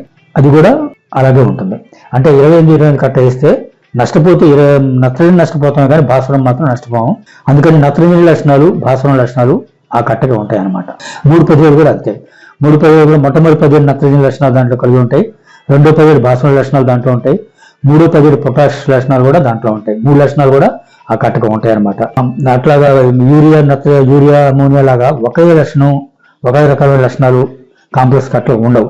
ఈ నత్రజని లక్షణాలు భాస్వరం లక్షణాలు పొటాష్ లక్షణాలు కాంప్లెక్స్ కట్టల్లో ఉంటాయి అన్నమాట. సూపర్ ఫాస్ఫేట్ గుణగణాలు ఏమిటి? సూపర్ ఫాస్ఫేట్ చాలా చాలా చాలా మంచి ఎరువు. దాంట్లో సూక్ష్మ పోషకాలు చాలా ఉంటాయి. భాస్వరం కూడా 16% ఏమో ఉంటుంది. అయితే సూపర్ ఫాస్ఫేట్ లో ఒక ఇబ్బంది ఉంది. అది పొడి రూపంలో లభిస్తుంది. పొడి రూపంలో లభిస్తుందంటే కొంచెం గాలి వేసేటప్పుడు సూపర్ ఫాస్ఫేట్ చల్లాలంటే గాలికి కొట్టకపోయి పక్క చేలో పడే ప్రమాదం కూడా ఉంది. లేకపోతే పక్క మళ్ళీ కానీ పడే ప్రమాదం ఉంటుంది. మనం చెప్పలేము. మనం వేసిన కాడ సూపర్ ఫాస్ఫేట్ పడదు. అది కొంచెం బలహీనతే. గాలి లేనప్పుడు సూపర్ ఫాస్ఫేట్ వాడటం మంచిది. ఈ మధ్య సూపర్ ఫాస్ఫేట్ కూడా గుళికల రూపంలో వస్తుంది. గుళికల రూపంలో వచ్చి సూపర్ ఫాస్ఫేట్ వాడితే మాత్రం ఈ లోపం ఉండదు. సూపర్ ఫాస్ఫేట్ ని మామూలుగా దిక్కులు వేయటమే మంచిది, పైపాటుగా వేయకూడదు ఎప్పుడైనా సరే. సూపర్ ఫాస్ఫేట్ నేలని తటస్థంగా ఉంచుతుంది. అంటే అటు పులుపు ఎక్కించదు, ఇటు ఉప్పు ఎక్కించదు, తటస్థంగా ఉంచుతుంది. తర్వాత దాంట్లో కాల్షియం కూడా చాలా ఉంటుంది, గంధకం కూడా చాలా ఉంటుంది. అన్ని రకాలుగా చూస్తే సూపర్ ఫాస్ఫేట్ కట్ట చాలా చాలా మంచిది అని నా అభిప్రాయం. అమోనియా యూరియాల మధ్య తేడా ఏంటి? అమోనియాలో తక్కువ పర్సెంటేజ్ నత్రజని ఉంటుంది, యూరియాలో ఎక్కువ పర్సెంటేజ్ ఉంటుంది. అందుకని ఎక్కువగా చాలా మంది యూరియానే వాడతారు. కానీ అమోనియాకి కూడా కొన్ని మంచి లక్షణాలు ఉన్నాయి. అమోనియాలో సూక్ష్మ పోషకాలు ఉంటాయి, రాగి లాంటివి, మరి సల్ఫర్ లాంటివి ఎక్కువగా ఉంటాయి. కాబట్టి చౌడు నేలకి యూరియా వాడే బదులు అమోనియా వాడటం మంచిది. అమోనియా ఎక్కువ పులుపుని పెంచుతుంది, నేలని పులుపు ఎక్కిస్తుంది బాగా. అంటే అందుకని చౌడు నేలకి అమోనియా శ్రేష్టంగా ఉంటుంది. అంటే చౌడు నేల అంటే ఉప్పు నేల కదా, ఉప్పు నేలకు అమోనియా వాడితే ఆ ఉప్పుని విరగొట్టి దాన్ని సాయిల్ని బాగు చేస్తుంది, నేలని బాగు చేస్తుంది. యూరియాలో ఎక్కువ శాతం నత్రజని ఉంటుంది. అయితే యూరియా అనేది 48 గంటల దాకా దానికి నీరు పెట్టకూడదు. 48 గంటల దాకా దాన్ని జాగ్రత్తగా వాడుకోవాలి. 48 గంటల దాకా కూడా అది గాలిలో అయ్యే అవకాశం ఉంటుంది. అమోనియాకు మాత్రం 24 గంటలు చాలు. అదే తేడా యూరియాలో. అమోనియాలో తక్కువ శాతం నత్రజని ఉన్నా సరే మిగతా సూక్ష్మ పోషకాలు ఎక్కువగా ఉన్నాయి కాబట్టి ఎక్కువ రేటు పెట్టి అమ్మడికి వస్తే బ్లాక్ లో కూడా కొని అమోనియా వేసే రైతులు ఉన్నారు. యూరియా మాత్రం అంత సూక్ష్మ పోషకాలు లేవు. తర్వాత పులుపు ఎక్కిస్తుంది అది కూడా, కానీ అమోనియా ఎక్కించినంత తీవ్రంగా ఎక్కించదు. 1/3 వంతు మాత్రమే ఎక్కిస్తుంది. యూరియా చౌక కాబట్టి అందరూ కూడా ఎక్కువగా యూరియా వాడతారు. కానీ అమోనియా లాభాలు అమోనియాకి ఉన్నాయి. భూసార పరీక్ష అంటే ఏమిటి? భూసార పరీక్షని కొన్ని కేంద్రాలు వ్యవసాయ కేంద్రాలు చేస్తాయి. భూసార పరీక్ష అంటే మన ప్రతి పైరుకి కూడా ఇంత నత్రజని, ఇంత భాస్వరం, ఇంత పొటాషు కావాలని ఉంటాయి. ఇన్ని సూక్ష్మ పోషకాలను కూడా పరీక్ష చేసే కేంద్రాలు ఉంటాయి. అన్ని కేంద్రాలు ఉండవు, కొన్ని కేంద్రాలు మాత్రం ఉంటాయి. వాటిని బట్టి ప్రతి పైరుకి కూడా ఈ పోషకం ఎంత కావాలి అని శాస్త్రజ్ఞులు నిర్ధారిస్తారు. కానీ మన పొలంలో కొన్ని పోషకాలు ఉంటాయి, అంతకుముందే ఉంటాయి. కాబట్టి పైరుకు కావాల్సిన పోషకాల నుంచి మన పొలంలో ఉన్న పోషకాలు తీసేసి ఆ మిగతా పోషకాలను మాత్రమే వేయాలి. ఎందుకంటే మరి పైరుకు ఎన్ని కావాలో అంత వేయకూడదు. వేస్తే ఏంటంటే భూమిలో ఉన్న దాన్ని కలుపుకుంటే ఎక్కువైపోతుంది అనమాట. ఎక్కువైతే డబ్బు నష్టమనే కాదు, ఒకప్పుడు పైరుకు కూడా నష్టం ఏర్పడుతుంది. అందుకని భూసార పరీక్ష చేస్తే మనం మన పొలానికి ఎంత ఎరువు వేయాలి అనేది చెప్తుంది. అన్ని పొలాలకి కూడా భూసార పరీక్ష ఒకటే ఉండదు. మన పొలంలో ఉన్న పోషకాలు మిగతా పొలాల్లో ఉండకపోవచ్చు. పొలానికి దాంట్లో ఉన్న లభ్యమయ్యే పోషకాలు తేడా ఉంటుంది. అందుకని భూసార పరీక్ష ప్రతి పొలానికి చేయాలి. ప్రతి పొలానికి చేసిన తర్వాత పొలానికి కావాల్సిన పోషకాల నుంచి మన పొలంలో ఉన్న పోషకాలు తీసేసి ఆ మిగతా పోషకాలను మాత్రమే భూసార పరీక్ష. దాని ఉద్దేశం అది. భూసార పరీక్ష శాస్త్రజ్ఞులు చెప్పినట్లుగా లాభమే అంటారు? శాస్త్రజ్ఞులు చెప్పినంతగా లాభం లేదని నా ఉద్దేశం. ఎవరు కూడా ఈ మాట అనరు, నేను మాత్రమే అంటున్నా. ఎందుకంటే భూసార పరీక్ష చేసేది మనం ఎరువుదింప తోలక ముందు చేస్తాం, లేదా జీలుగ పచ్చిరొట్టు పైరు కానీ మిగతా పచ్చిరొట్టు పైరు కానీ వేయక ముందు చేస్తాం. చేసినప్పుడు తర్వాత మనం ఎరువు వెళ్తాం. మనం ఎరువు వెళ్ళిన పోషకాలు మనం ఎంత చేర్చాము అనేది భూసార పరీక్ష చెప్పలేదు. మన మనం ఎంత జీలుగు పెరిగింది, ఎంత పచ్చిరొట్టు పోసింది, ఎంత నత్రజని భూమికి కలిసింది, ఇది భూసార పరీక్షలో రాదు. కాబట్టి భూసార పరీక్ష మరీ అనుకున్నంత ఖచ్చితం మాత్రం కాదు. అయినా సరే భూసార పరీక్ష చేయించి వాడటం మంచిదే, కానీ మరీ అంత ఖచ్చితం మాత్రం మనం అనుకోకూడదు. జీలుగు పైరు బలమా? జీలుగు పైరు బలమే. జీలుగు పైరుని పెంచి మురగదున్ని దాన్ని తర్వాత వరిపైరు వేస్తే బలమే. సాధారణంగా దమ్ము చేసి పైరుల్లో పచ్చిరొట్టు పైర్లు బాగా పనిచేస్తాయి. కానీ కొంతమంది దమ్ము చేయని పైర్లు కూడా పచ్చిరొట్టు పైరును వాడతారు. జీలు వేస్తారు, దుక్కి దుంతారు, తర్వాత మిర్చి లేకపోతే పసుపు ఏదో వేస్తారు. దానివల్ల కూడా లాభం ఉందని రైతులు కొంతమంది చెప్పారు. ఏదైనా సరే దమ్ము చేసి మురగదున్నినంత లాభం మాత్రం ఉండదు, కొద్ది గొప్ప అసలైతే లాభం ఉండొచ్చు. మన తాత ముత్తాతలు కూడా పెసర పైరు వేస్తారు. పైరు వచ్చినప్పుడు ఆ పైరు తీసుకుంటారు, ఒక్కొక్కప్పుడు తీసుకోరు కూడా. తీసుకోకుండా ఆ పెసర పైరుని మురగదున్ని ఆ పెసర పైరుని దిక్కులు కలిపి దున్ని కలవదున్ని ఆ తర్వాత జొన్న వేసేవాళ్ళు. అంటే ఈ మనం కలవదున్న పెసర పైరు జొన్నకి లాభాన్ని చేకూరుస్తుంది అని వాళ్ళకి మన పూర్వీకులకు తెలుసు అనమాట. కాబట్టి ఆ పచ్చిరొట్టు పైరు వలన జీలుగు లాంటి పచ్చిరొట్టు పైరు వలన పూర్తిగా లాభం ఉంటుంది. వరి లాంటి పైర్లకు మాత్రం మరీ బాగా లాభం ఉంటుంది. మెట్ట పైర్లు కూడా లాభం ఉంటుంది. అయితే ఒక్క పచ్చిరొట్టు పైరుకు ఒక జీలుగే కాదు, జనుము వాడచ్చు, వెంపలి వాడచ్చు, నీరు వాడచ్చు, పెసరు వాడచ్చు, మినుము వాడచ్చు, ఎన్నో వాడచ్చు. కానీ వీటన్నిటిని కూడా గొడ్లు తినే అవకాశం ఎక్కువ ఉంటుంది. తర్వాత రొట్టె కూడా ఇవి తక్కువ పోస్తాయి. జీలుగ రొట్టెను బాగా పోస్తుంది కాబట్టి జీలుగ ఎక్కువ బలాన్ని చేకూరుస్తుంది. జీలుగ కంటే కూడా జనం ఇంకా ఎక్కువ రొట్టె పోస్తుంది, కానీ దానికి గొడ్ల తాకి ఉంటుంది. జీవాలు కూడా బాగా పెంటాయి. అదే జీవుని అయితే ముట్టుకోవు, గొడ్లు కానీ జీవాలు కానీ ముట్టుకోవు. ఈ ఉపయోగం ఉంది కాబట్టి జనుము కంటే జీలుగు కొద్దిగా రొట్టె తక్కువ పోసినా సరే జీలుగునే వాడటం మంచిది. గొడ్డ తాకు నుంచి తట్టుకోవచ్చు, తర్వాత జీవాలు కూడా మేయకుండా ఉంటాయి. అందుకని జీలుగుని ఎక్కువగా వాడుతుంటారు జనం. పప్పు జాతి పైర్లు అంటే ఏమిటి? పప్పు జాతి పైర్లు అంటే ఈ కందిపప్పు, పెసలు, కంది, మినుము, ఈ పప్పులు కదా. ఈ పప్పు చేసే పంటలే పప్పు జాతి పైర్లు మాత్రం కావు. ఇవి పప్పు జాతి పైర్లే, అందులో అనుమానం ఏమీ లేదు. కానీ పప్పు జాతి పైరు జీలుగు కూడా పప్పు జాతి పైరే. కానీ జీలుగుని మనం పప్పు కింద వాడలేము, మన ఆహారంలో పప్పుగా వాడలేము దాన్ని. ఎందుకంటే అది పప్పుని ఉత్పత్తి చేయదు. పప్పు జాతి పైరు అంటే ఒకటే మనకు మండు గుర్తు. ఒక విత్తు మొలిస్తే, పప్పు జాతి పైరు విత్తు మొలిస్తే దానికి చుట్టూ అటొక బద్ద ఇటొక బద్ద పచ్చి బద్దలు ఉంటాయి, రెండు ఉంటాయి. ఆ పచ్చి బద్దలు ఉంటే అది పప్పు జాతి పైరు కింద లెక్క. అక్కడ చింత చెట్టు కూడా చింత మొక్క మొలిస్తే దానికి అటొక బద్ద ఇటొక బద్ద ఉంటుంది, అంటే అది కూడా పప్పు జాతి పైరు కింద లెక్క. చింతపండుతో మనం పప్పు వండుకోలేము, కానీ అది పప్పు జాతి పైరు కింద లెక్క. చింత చెట్టు కూడా భూమికి బలాన్ని చేకూరుస్తుంది. అలాగే పప్పు జాతి పైర్లన్నీ భూమికి బలాన్ని చేకూరుస్తాయి, నత్రజన్ని ఇస్తాయి. భాస్వరాన్ని, పొటాషియం మాత్రం ఇవ్వవు. కానీ అది నత్రజన్ని మాత్రం గాలిలో నత్రజని ఉంటుంది కాబట్టి ఆ గాలిలో నత్రజన్ని గ్రహించి అవి భూమికి చేరుస్తాయి కాబట్టి బలాన్ని చేకూరుస్తుంది. దాంతోపాటు సేంద్రియ కర్బనం అనేది అన్నింటికంటే ముఖ్యం. నత్రజని కలుస్తుంది, సేంద్రియ కర్బనము కలుస్తుంది. అందువల్ల జీలుగు మంచిది వేయటానికి. విత్తు వృధాన్ని ఆపడం విత్తుని పండించిన దానిలో సమానం అంటారు, ఇది నిజమేనా? అక్షరాల నిజం. మనం పండిస్తాం పంట, కానీ పెట్టలు తిను, లేకపోతే పొలంలో రాలిపోయో, మరీ ఎండగడితే పొలంలో రాలిపోతుండే విత్తులు, లేకపోతే పందులు తినో, లేకపోతే ఏదో తిని ఒక రకంగా ఎలుకలు తినో విత్తనం చాలా వరకు వృధా అయిపోతుంది. ఈ వృధా పడిపోయిన విత్తనం అంతా కూడా మనం పండించిన దానికన్నా లెక్క. ఈ వృధాన్ని ఆపితే మనం అంత ఒక బస్తా వృధాన్ని ఆపితే ఒక బస్తాన్ని మనం పండించినట్టుగా లెక్క. మనం చాలా జాగ్రత్తగా విత్తనాన్ని వృధా పోకుండా చూసుకోవాలి. పెట్టలు దాని మీద రాకుండా చూసుకోవాలి.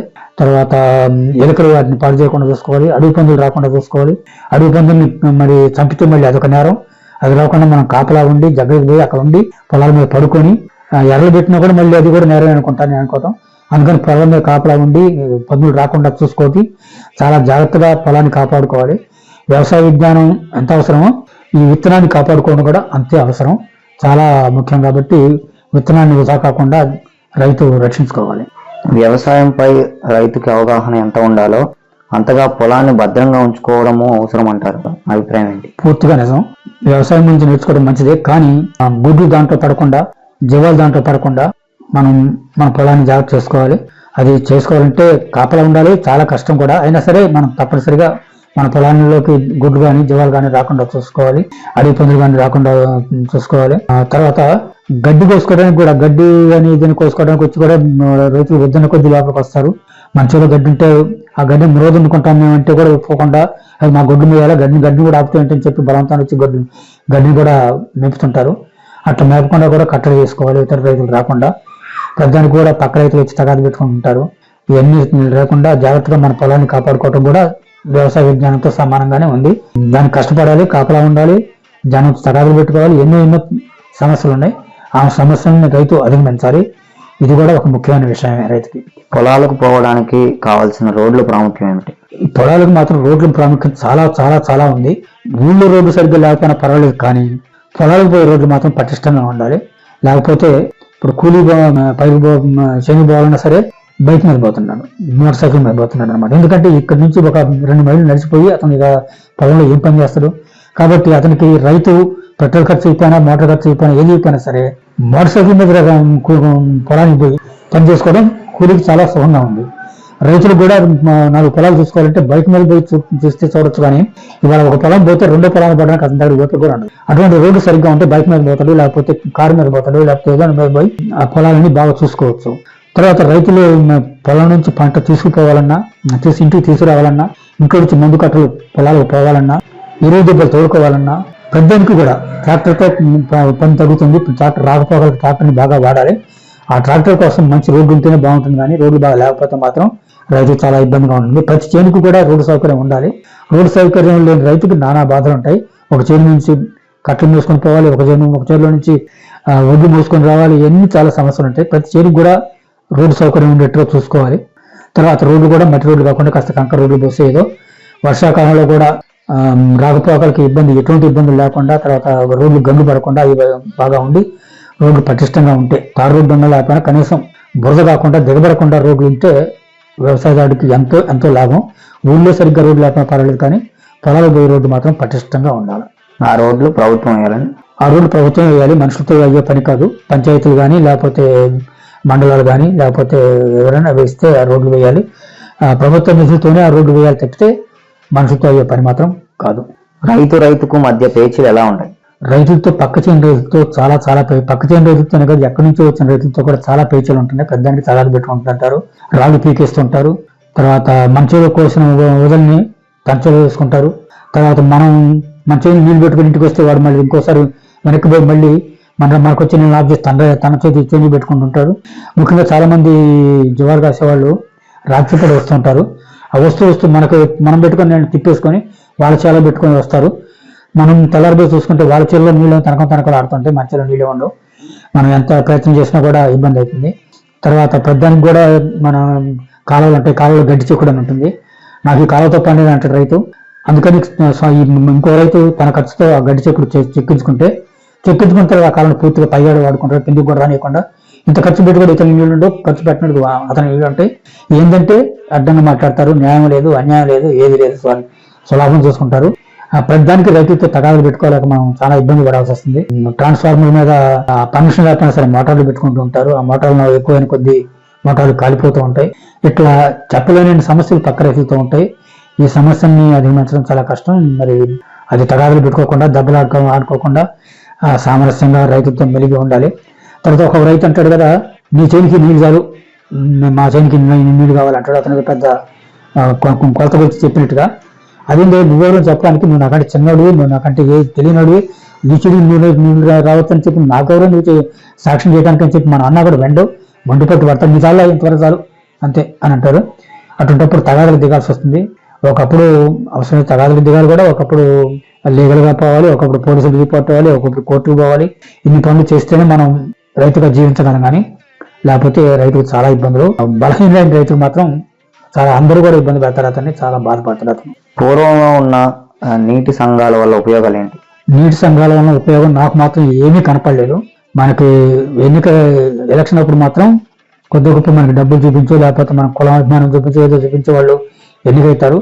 ఎన్నికైన తెల్లారించే ఈ కాలువలు మూయండి అని చెప్పి వాళ్ళే సాగర వాళ్ళతో కుమ్మక్కయ్యి మూపిస్తారు.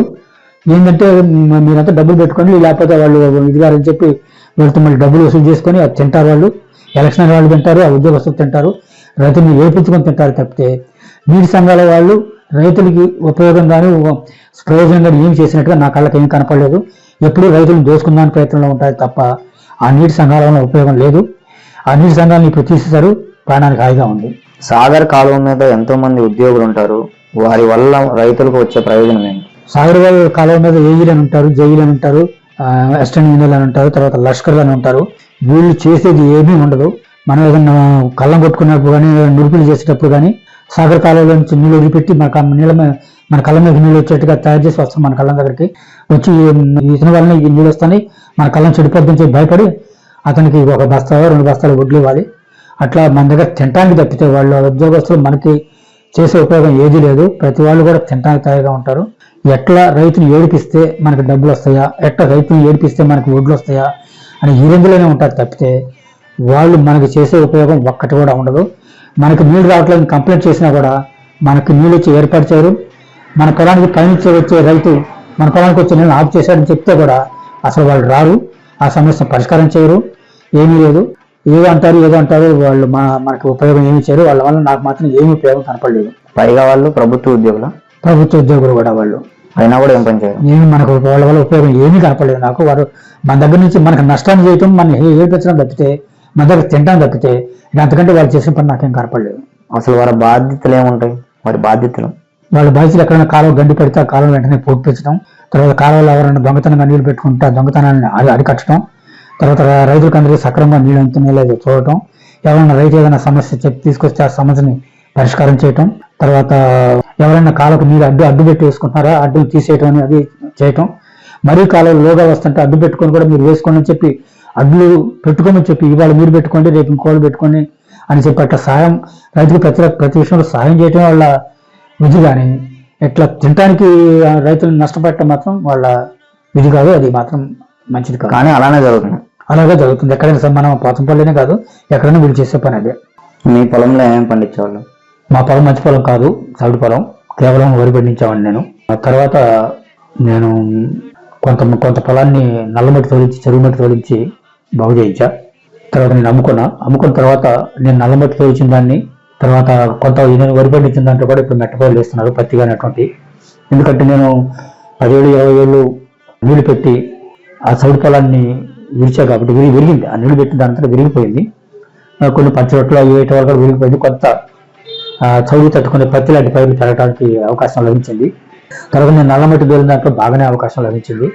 అందుకని ఇప్పుడు కొన్నవాళ్ళు నా చేలు ఎక్కువగా మెట్టపైర్లు వేస్తున్నారు.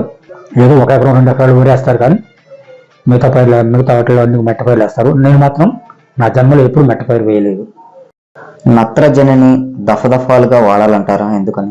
నత్రజని దఫదఫాలుగా ఎందుకు వాడాలంటే, నత్రజనిని ఏ పైరైనా సరే ఒక్కసారి తీసుకుంటుంది. ఎంత వేసినా సరే దాన్ని మొత్తాన్ని ఒకసారి తీసుకుంటుంది. తనకు తగినంత తీసుకోకుండా ఉన్నదాన్ని మొత్తాన్ని ఒకసారి లాగేస్తుంది.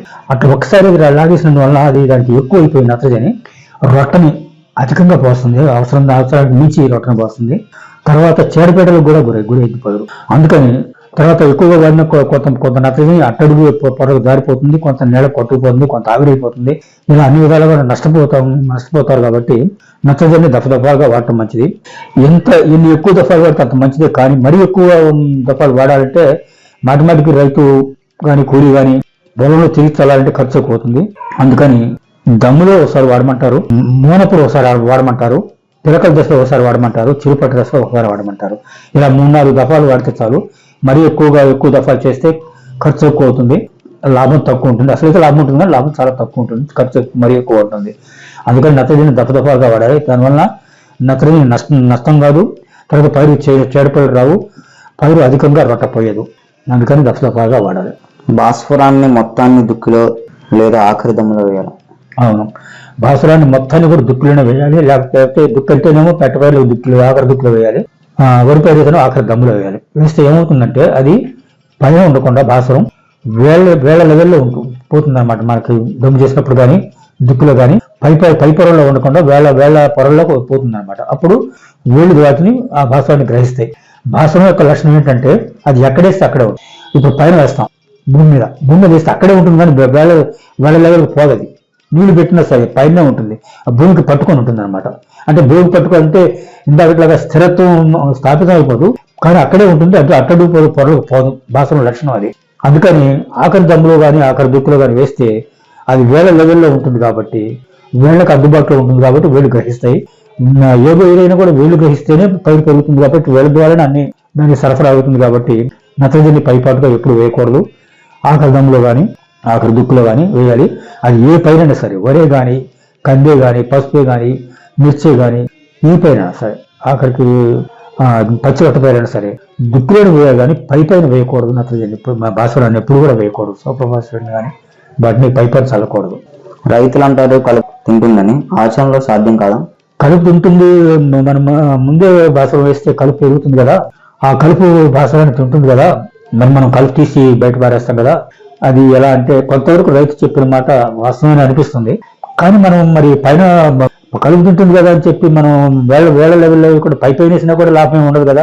అందుకని నా ఉద్దేశం ఏంటంటే కలుపు పెరగకుండా కలుపు మందులు కొడుతుంటే కలుపు పెరగదు, ఆ కలుపు భాస్వరాన్ని తినదు, అప్పుడు భాస్వరాన్ని పైరు ఉపయోగించుకుంటుంది. ఒకవేళ కలుపు తింటే ఆ కలుపును సాధ్యమంతకు ఇప్పుడు వరిపైరు అయితే కలుపు పెరుగుతుంది, మళ్ళీ ఆ కలుపును దాంట్లో తొక్కితే బయట పడేయకుండా అప్పుడు నష్టం ఉండదు. కానీ అన్నిసార్లు కూడా ఇది సాధ్యం కాదు. కలుపును తీసి కూడా పీకి బయట కూడా పారేసే పరిస్థితి వస్తుంది. ప్రతిదానికి కూడా ప్రతి పైరుకి వస్తుంది, ప్రతి వరికి కూడా వస్తుంది. మిగతా పైరులు కూడా కొంత కలుపును తీసి బయట వేయాల్సిన పరిస్థితి వస్తుంది. అప్పుడు నిజంగా భాస్వరం కొంత నష్టపోయే మాట నిజమే. అయినా సరే కలుపు తింటుంది కదా అని చెప్పి మనం పైన వేసి మన కలుపు తీసిన తర్వాత పైన వేస్తే అసలు పైన ఉంటుంది, వేళ సాగిపోదు కాబట్టి అసలు ఉపయోగానికి ఉండదు. ఎట్లయితే కొద్దిగా గొప్ప ఉపయోగపడుతుంది కానీ పైన వేస్తే అసలే ఉపయోగపడదు. కాబట్టి సాధ్యమంత వరకు ఆఖరి దమ్ములో కానీ ఆఖరి దుక్కులో కానీ వేయటం మంచిది. కలుపు తింటుందని భయపడకూడదు. ఒకరు తింటే కొంత తింటుందేమో, తింటే తినదు, కానీ అసలు వేయాల్సింది మాత్రం అక్కడే. మడులకు నీళ్లు ఎలా పెట్టాలి? మడులకు నీళ్లు పెట్టే పద్ధతి నా పద్ధతి వేరు. చాలా మంది శాస్త్రజ్ఞులు మాత్రం కాదన్నారు, ఈ పద్ధతి మంచిది కాదన్నారు. నేను మాత్రం ఎవరైనా పెడతానంటే మనం సాగర కాలం నుంచి కానీ మరి లేకపోతే మన బావి దగ్గర నుంచి పంపు నుంచి కానీ నీళ్ళు వచ్చేవి, దాన్ని మనం పెంచలేం.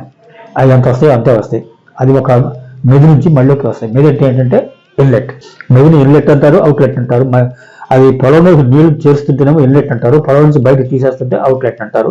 అయితే ఆ మెది నుంచి వస్తాయి కదా నీళ్లు, వచ్చినప్పుడు కింద మీద ఉంటుంది, దాన్ని అవుట్లెట్ అంటారు. దాన్ని ఏం చేస్తారంటే రైతులు కొద్దిగా పెంచుతారు, మెది ఎత్తు పెంచుతారు. పెంచితే ఏమవుతుందంటే నీళ్ళు స్టాక్ అవుతాయి. స్టాక్ అయ్యి కొంత నీరు మళ్ళీ స్టాక్ అయిన తర్వాత పొర్లిపోయి కింది మళ్ళీ పోతాయి.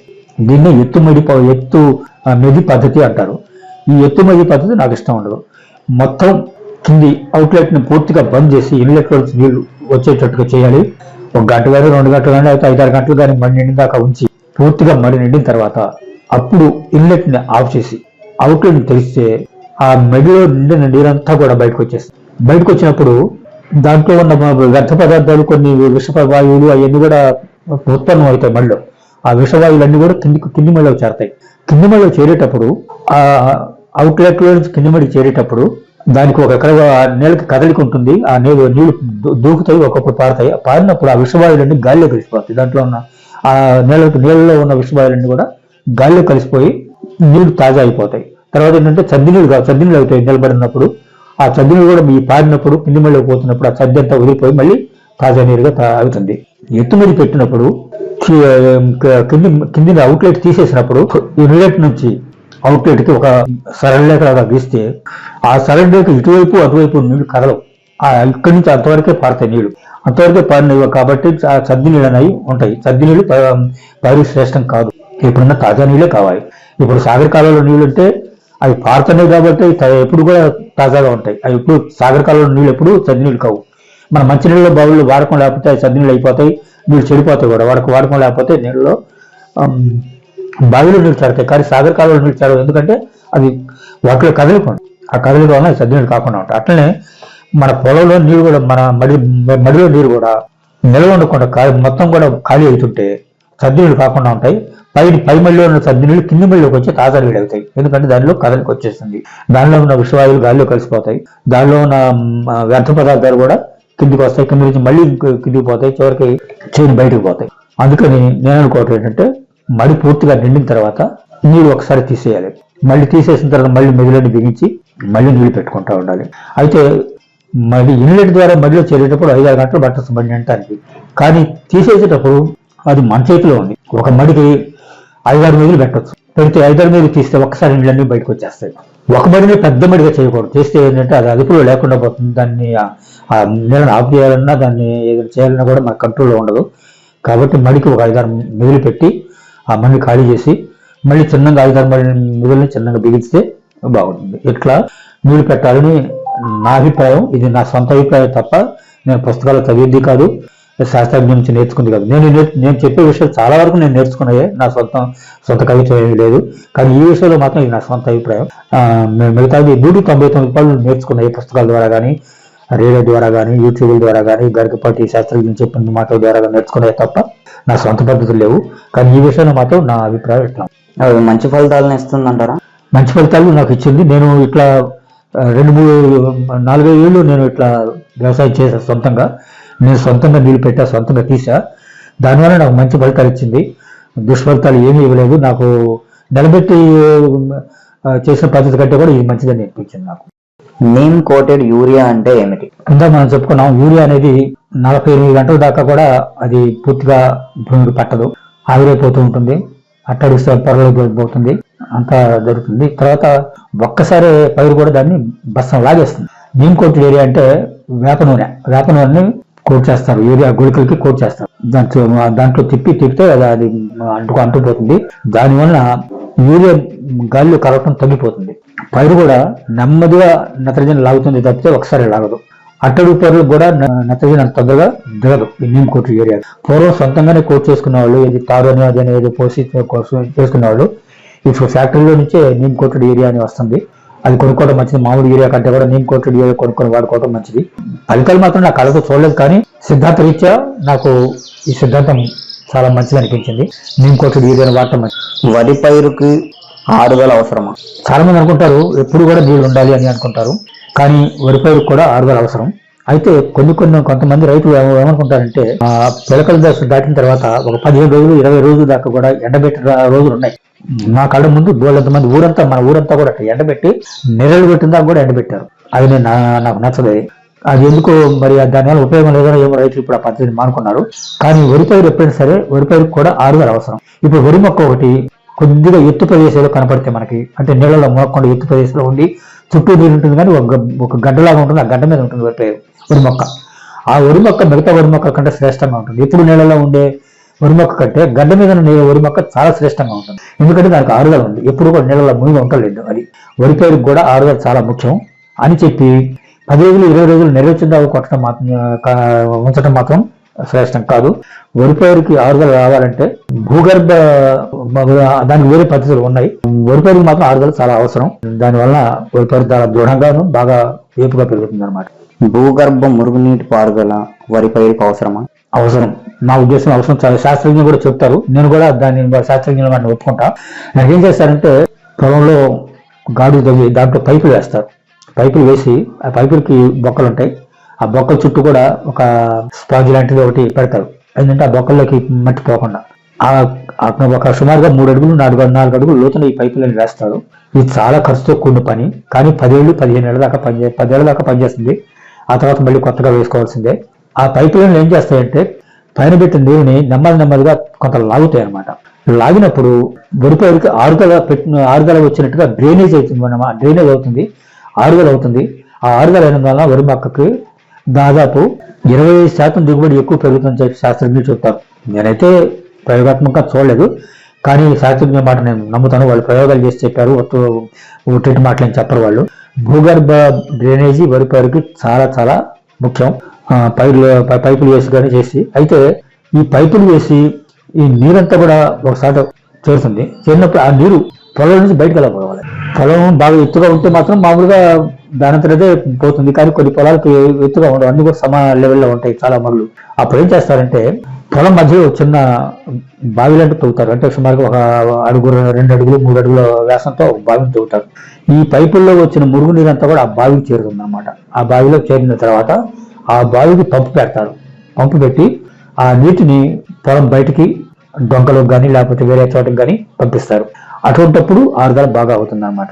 నేను నా పొలంలో ఏం చేశానంటే ఒక మడికి మాత్రమే నేను ప్రయోగాత్మకంగా చేశా. భూగర్భ డ్రైనేజ్ మాత్రం చేయలేదు, కానీ ఒక మడికి కింద ఒక కందమలాగా తవ్వారు, ఒక కాలువలాగా తవ్వారు అనమాట. ఆ మడిలో నీరు ఆ కాలువలోకి వచ్చి ఆ కాలువలో నుంచి పక్క మడిలోకి పోయాయి. ఆ కాలువలో నీళ్లు డొక్క పెట్ట మంచిదే, కానీ నాకు అవకాశం లేదు. ఊరికి నేను ప్రయోగం చేద్దామని చెప్పి చేసిన పని కాబట్టి ఒక మడి వరకే నేను సెలెక్ట్ తీసుకున్నా. దాంట్లో ఆ కాలువ పెట్టి ఆ పైన ఉన్న మడిలోని నీళ్లు ఈ కాలువలోకి ఊరతాయి, అంటే డ్రైనేజ్ అవుతుంది అని అర్థం అనమాట. పూర్తిగా నీళ్ళేం పోవు, మొత్తం మీద నెమ్మదిగా డ్రైన్ అవుతుంది. డ్రైన్ అయిన వలన వరి పైరుకు శ్రేష్టం. ఆ కాలువ నుంచి పారినందువలన ఆ డ్రైన్ అయిన నీళ్లు మళ్ళీ తాజాగా మారి కింది మడిలోకి పోతాయి. దానివల్ల నాకు లాభం అనిపించింది. అయితే దాదాపు 3-4 రైతులు, 5-6 రైతులు కూడా ఆ కాలువను చూసి ఎంత మండిపడ్డారంటే, ఆ కాలువను పూడ్చిందాక వాళ్ళు ఒప్పుకోవట్లా. పొలం నాది, వాళ్ళు నాకు తెలియకుండా కూడా పూడుస్తున్నారు. నాకు చెప్పరు, అట్లా ఉంచుతారు అని చెప్పారు. నేను అవతలకు బాగానే పూడ్చి పారేస్తున్నారు. వాళ్ళకి కొత్త పద్ధతి అంటే అంత మంట. ఈ పైరంతా పోతుంది, ఈ కాలువ నుండి ఈ పైరంతా నాశనం అయిపోతుంది అని చెప్పి కూడా చాలా మంది కళ్ళు తేలేసిన రైతులు కూడా ఉన్నారు. అటువంటి రైతు కొడుకు ఒక అతను చెప్పిండు, ఈ కాలువ బాగా పనిచేస్తుంది, ఈ పైరు బాగా ఉందని చెప్పి కళ్ళతో చూసి అతను కూడా చెప్పండి. నా కళ్ళకి అనిపించిందే కాకుండా ఒక రైతు కొడుకుకి అనిపించింది, ఈ కాలువ వల్ల బాగా పనిచేస్తుంది, ఈ కాలువ వల్ల పైరుకి శ్రేష్టం, అందుకని ఆరుగాలు ఉంటే శ్రేష్టం అని చెప్పి అతను కూడా చెప్పాడు. కానీ 4 రైతులు మాత్రం దానికి ఏదో ఒక అడ్డం పెట్టడం, ఆ కాలువలో మొక్కలు నాటడం, ఆ కాలువను ఆపు చేయటం, ఆ కాలువ నీళ్లు పారకుండా అడ్డం పెట్టి ఉంచడం, అట్లా నానా రకాల కొంటి పనులు చేశారు నాకు చెప్పకుండా. నేను చెప్తేనేమో ఆ మాట విన్నట్టే ఉంటారు, తర్వాత నేను పోయిన తర్వాత వాళ్ళు ఇష్టం వచ్చినట్టుగా చేశారు. ఎందుకని కొత్త పద్ధతి మాత్రం రైతులు పూర్తిగా వ్యతిరేకిస్తారు. వాళ్ళకి తెలియదు, పెట్టదు. అయినా సరే కొత్త పద్ధతి అయినా ఈ పని చేయదు అని కళ్ళు మూసుకున్నారంట. వాళ్ళు ఒకసారి చూసి ఇది పని చేయదంటే బైక్ బాగుంది, పని చేయండి, పని చేయదు ఒప్పుకున్నాం. కానీ ఏ పరీక్ష చేయకుండా ఇది కొత్త పద్ధతి, పని చేయదని ఒక కళ్ళు మూసుకొని అంటే మాత్రం నాకు నచ్చదు. ఈ రైతుల్లో ఉన్న ఈ మంకు పట్టుని నేను చాలా ద్వేషిస్తా. నేను వరినారు పలసగా పోసినప్పుడు కూడా నువ్వు ఈ ఊళ్ళో ఉండవు అన్నారు. చేను నాది, పలసగా పోసుకునే నేను, నువ్వు ఈ ఊళ్ళో ఉండమంటారు. ఊళ్ళో అప్పులు ఎగ్గొట్టే వాళ్ళని ఉండిస్తారు, దొంగతనాలు చేసే వాళ్ళని ఉండిస్తారు, కానీ ఈ పని చేసే వాళ్ళని ఉండేరట. నేను నాశనం అయితే నేనే నాశనం అవుతా, నేను నాశనం అయితే జనం నేర్చుకుంటారు కూడా. కానీ అసలు నన్ను చేయలేరు, నువ్వు ఇటువంటి పని చేసి నేను ఊళ్ళో నుంచి బయట నెడతా ఉంటారు. నా చేతులు నేను చేసుకుంటే అతనికి ఏంటి బాధ? అతనికి అతను కౌలు తీసుకున్నాడు కూడా కాదు, పరాయి రైతు. అయినా సరే కొత్త పద్ధతులకి జనం అంటే మొత్తం ఎవరు ఈ యొక్క వ్యవసాయంలోనే కాదు, ఏ విషయంలో అయినా సరే కొత్త పద్ధతి అవలంబించేవాడిని పగ్గాలు బట్టి లాగుతారు వెనక్కి. మా మాట వాళ్ళు మాత్రం ఒప్పుకోరు. అయితే కొన్ని మూఢ విశ్వాసాలు ఉంటాయి, కొత్త మూఢ విశ్వాసాలు మాత్రం వాళ్ళు ఒప్పుకుంటారు. పనికొచ్చే విశ్వాసాలు, కొత్త పద్ధతులు మాత్రం వాళ్ళు వ్యతిరేకిస్తారు. మూఢ విశ్వాసాలు మాత్రం నమ్ముతారు. కోతులు చూసి కొండముత్తులు చూసి కోతులు భయపడతారే కొత్త పద్ధతి. ఆ కొత్త పద్ధతిని జనం అంతా కూడా ఆమోదించారు, వ్యతిరేకించలే ఎవరు కూడా. నేనన్నా కోతులు కొండముత్తులు చూసి దడవు, భయపడు అంటే నా మాట ఎవరు వినలేదు. 10 ఏళ్ళు 15 ఏళ్ళు దాకా ఊళ్ళో అందరూ కొండముచ్చులు కొనేవాళ్ళే. ఎక్కడికో 100 మైళ్ళు 200 మైళ్ళు కొండముచ్చులు కొనుక్కొచ్చిన వాళ్ళే ఉన్నారు. తర్వాత అవి కొండముచ్చుల లాభం లేదని తెలిసి జనం ఇప్పుడు కొండముచ్చులు కొనటం మానేశారు. ఇప్పుడు ఒక్క ఇంట్లో కూడా కొండముచ్చు కనపడదు. నేను చెప్పేది ఏంటంటే, మూఢ విశ్వాసాలని కొత్త అయినా సరే నమ్ముతారు, మంచి పద్ధతులు కొత్త అయితే మాత్రం పూర్తిగా వ్యతిరేకిస్తారు, పగ్గాలు పెట్టి వెనక్కి లాగుతారు. రైతుల్లో ఎందుకో ఈ బుద్ధి నాకైతే తెలియదు. కూలీలు పెత్తనం కోరుకుంటారు. ఆ కూలీలు కూడా ఈ మధ్య పెత్తనం కోరుతున్నారు. ఎక్కడైనా సరే, వ్యవసాయం కాదు, ఇల్లు కట్టేటప్పుడు కానీ ఏ పని సరే, కూలి మనిషి ఏ పని చేసినా సరే తన పద్ధతిని వాడతారు. దాంట్లో కాదు ఈ పద్ధతి నాకు వద్దు, ఇది యజమాని చెప్తారు కదా, ఇది నా చేయను, నేను చెప్పినట్టు చెయ్యి అంటే చేయకుండా, నువ్వు కాదండి అట్లా కాదు ఇట్లా కాదు అట్లా అని చెప్పి ఉపన్యాసం ఇస్తే తప్పితే యజమాని చెప్పినట్టు చేయడు. నేనంటాను నీకు తెలుసు, నీకు తెలివి ఉంది, నీ తెలివిని నీ చెరువు ఉపయోగించుకో, నీ ఇంట్లో ఉపయోగించుకో. నేను నా చేయను, నేను దానికి నష్టానికి బాధ్యత నేను. నీ పద్ధతి నీ తెలివి నా చెరువు ఉపయోగించొద్దంటే వినరు. నేను చెప్పినట్టుగా పని చేయించుకుంటావా, చేయించుకోలేదని వెళ్ళిపోతాం అంటారు. పక్కనే ఉన్న ఊళ్ళో కూడా ఒక ఆయన రైతు అనేవాడు, మీ ఇష్టం వచ్చిన కానివ్వండి అని చెప్పినాడు. ఆ కూలీలు దొరకకపోతే ఏం చేస్తే వాళ్ళు లేచిపోతారు, మా మాట వినకపోతే లేచిపోవటం. ఆ ఇంటి కట్టుబడి కూడా అంతే, వాళ్ళ మాట చల్లకపోతే లేచిపోవడం. వాళ్ళు ఏమైనా తెలిసి ఏమైనా చేస్తున్నారంటే వాళ్ళకి తెలియదు, పెట్టదు, ఊరిక ముండి పట్టుదల మంకు పట్టుదల తప్పితే ఇంకా అంతకంటే ఏమీ లేదు వాళ్ళ దగ్గర. వరిపేటలో బాట తీయాలి కదా, ఆ బాట తీసేటప్పుడు 2 మీటర్లకు ఒక బాట తీయమని శాస్త్రజ్ఞులు చెప్పారు. 2 మీటర్లకు బాట తీయమంటే ఏ కూలీడు కూడా చచ్చినా తీయడు. నేను తీయం 2 మీటర్లకి, నీకెందుకు ఎక్కువ గంటలు పడితే ఎక్కువ మంది పడితే నేను డబ్బులు పెట్టుకుంటాను, 2 మీటర్లు తీయమంటే కాదు నేను తీయం. ఇదిగో ఈ పంపు ఇక్కడ రాబోతే అక్కడ రాబోద్దండి, ఇక్కడ నుంచి అక్కడ పోద్దు, నీకేం తెలుసు, మేము ఎన్నాళ్ళ చూసి పనిచేస్తున్నాం అంటారు. బాటలు పంపు కొట్టడానికి ఎరువు చల్లుకోవడానికే బాటలని వాళ్ళ ఉద్దేశం, కానీ పైరుకి గాలి ఆడటానికి బాటలు అని చెప్పి వాళ్ళు చెప్తే నమ్మటం వాళ్ళు వినేవాళ్ళు. పైరుకి గాలి బాగా ఆడాలంటే 2 మీటర్లు కొంత బాట ఉండాలి. ఎక్కువ దూరం పోతే ఎక్కువ ఉంటే గాలి సరిగా ఆడదు. ప్రతి పైరుకి గాలి అవసరం, మెట్ట పైరైనా వరి పైరైనా ఏదైనా సరే గాలి లేకపోతే అది అవిసిపోతుంది, కుళ్ళిపోతుంది మొక్క. అందుకని గాలి అవసరం కాబట్టి బాటలు తీస్తారు. కానీ మనం చెప్పినట్టుగా కూలీలు వినరు. 4 మీటర్లు 5 మీటర్లు అట్లా బాటలు తీస్తారు. మనం ఎంత చెప్పినా వాళ్ళు వినరు, లేకపోతే మేము పోతా ఉంటారు, లేకపోతే మన అడుగు బాగానే వాళ్ళు ఇష్టం వచ్చినట్టు చేస్తారు. కాబట్టి ఈ మంకు పట్టుదల ఒక రైతులోనే కాదు కూలీలో కూడా ఉంది. మా మాట నెరవేరాలి అంటారు, వాళ్ళకి ఏమీ తెలియదు కూడా.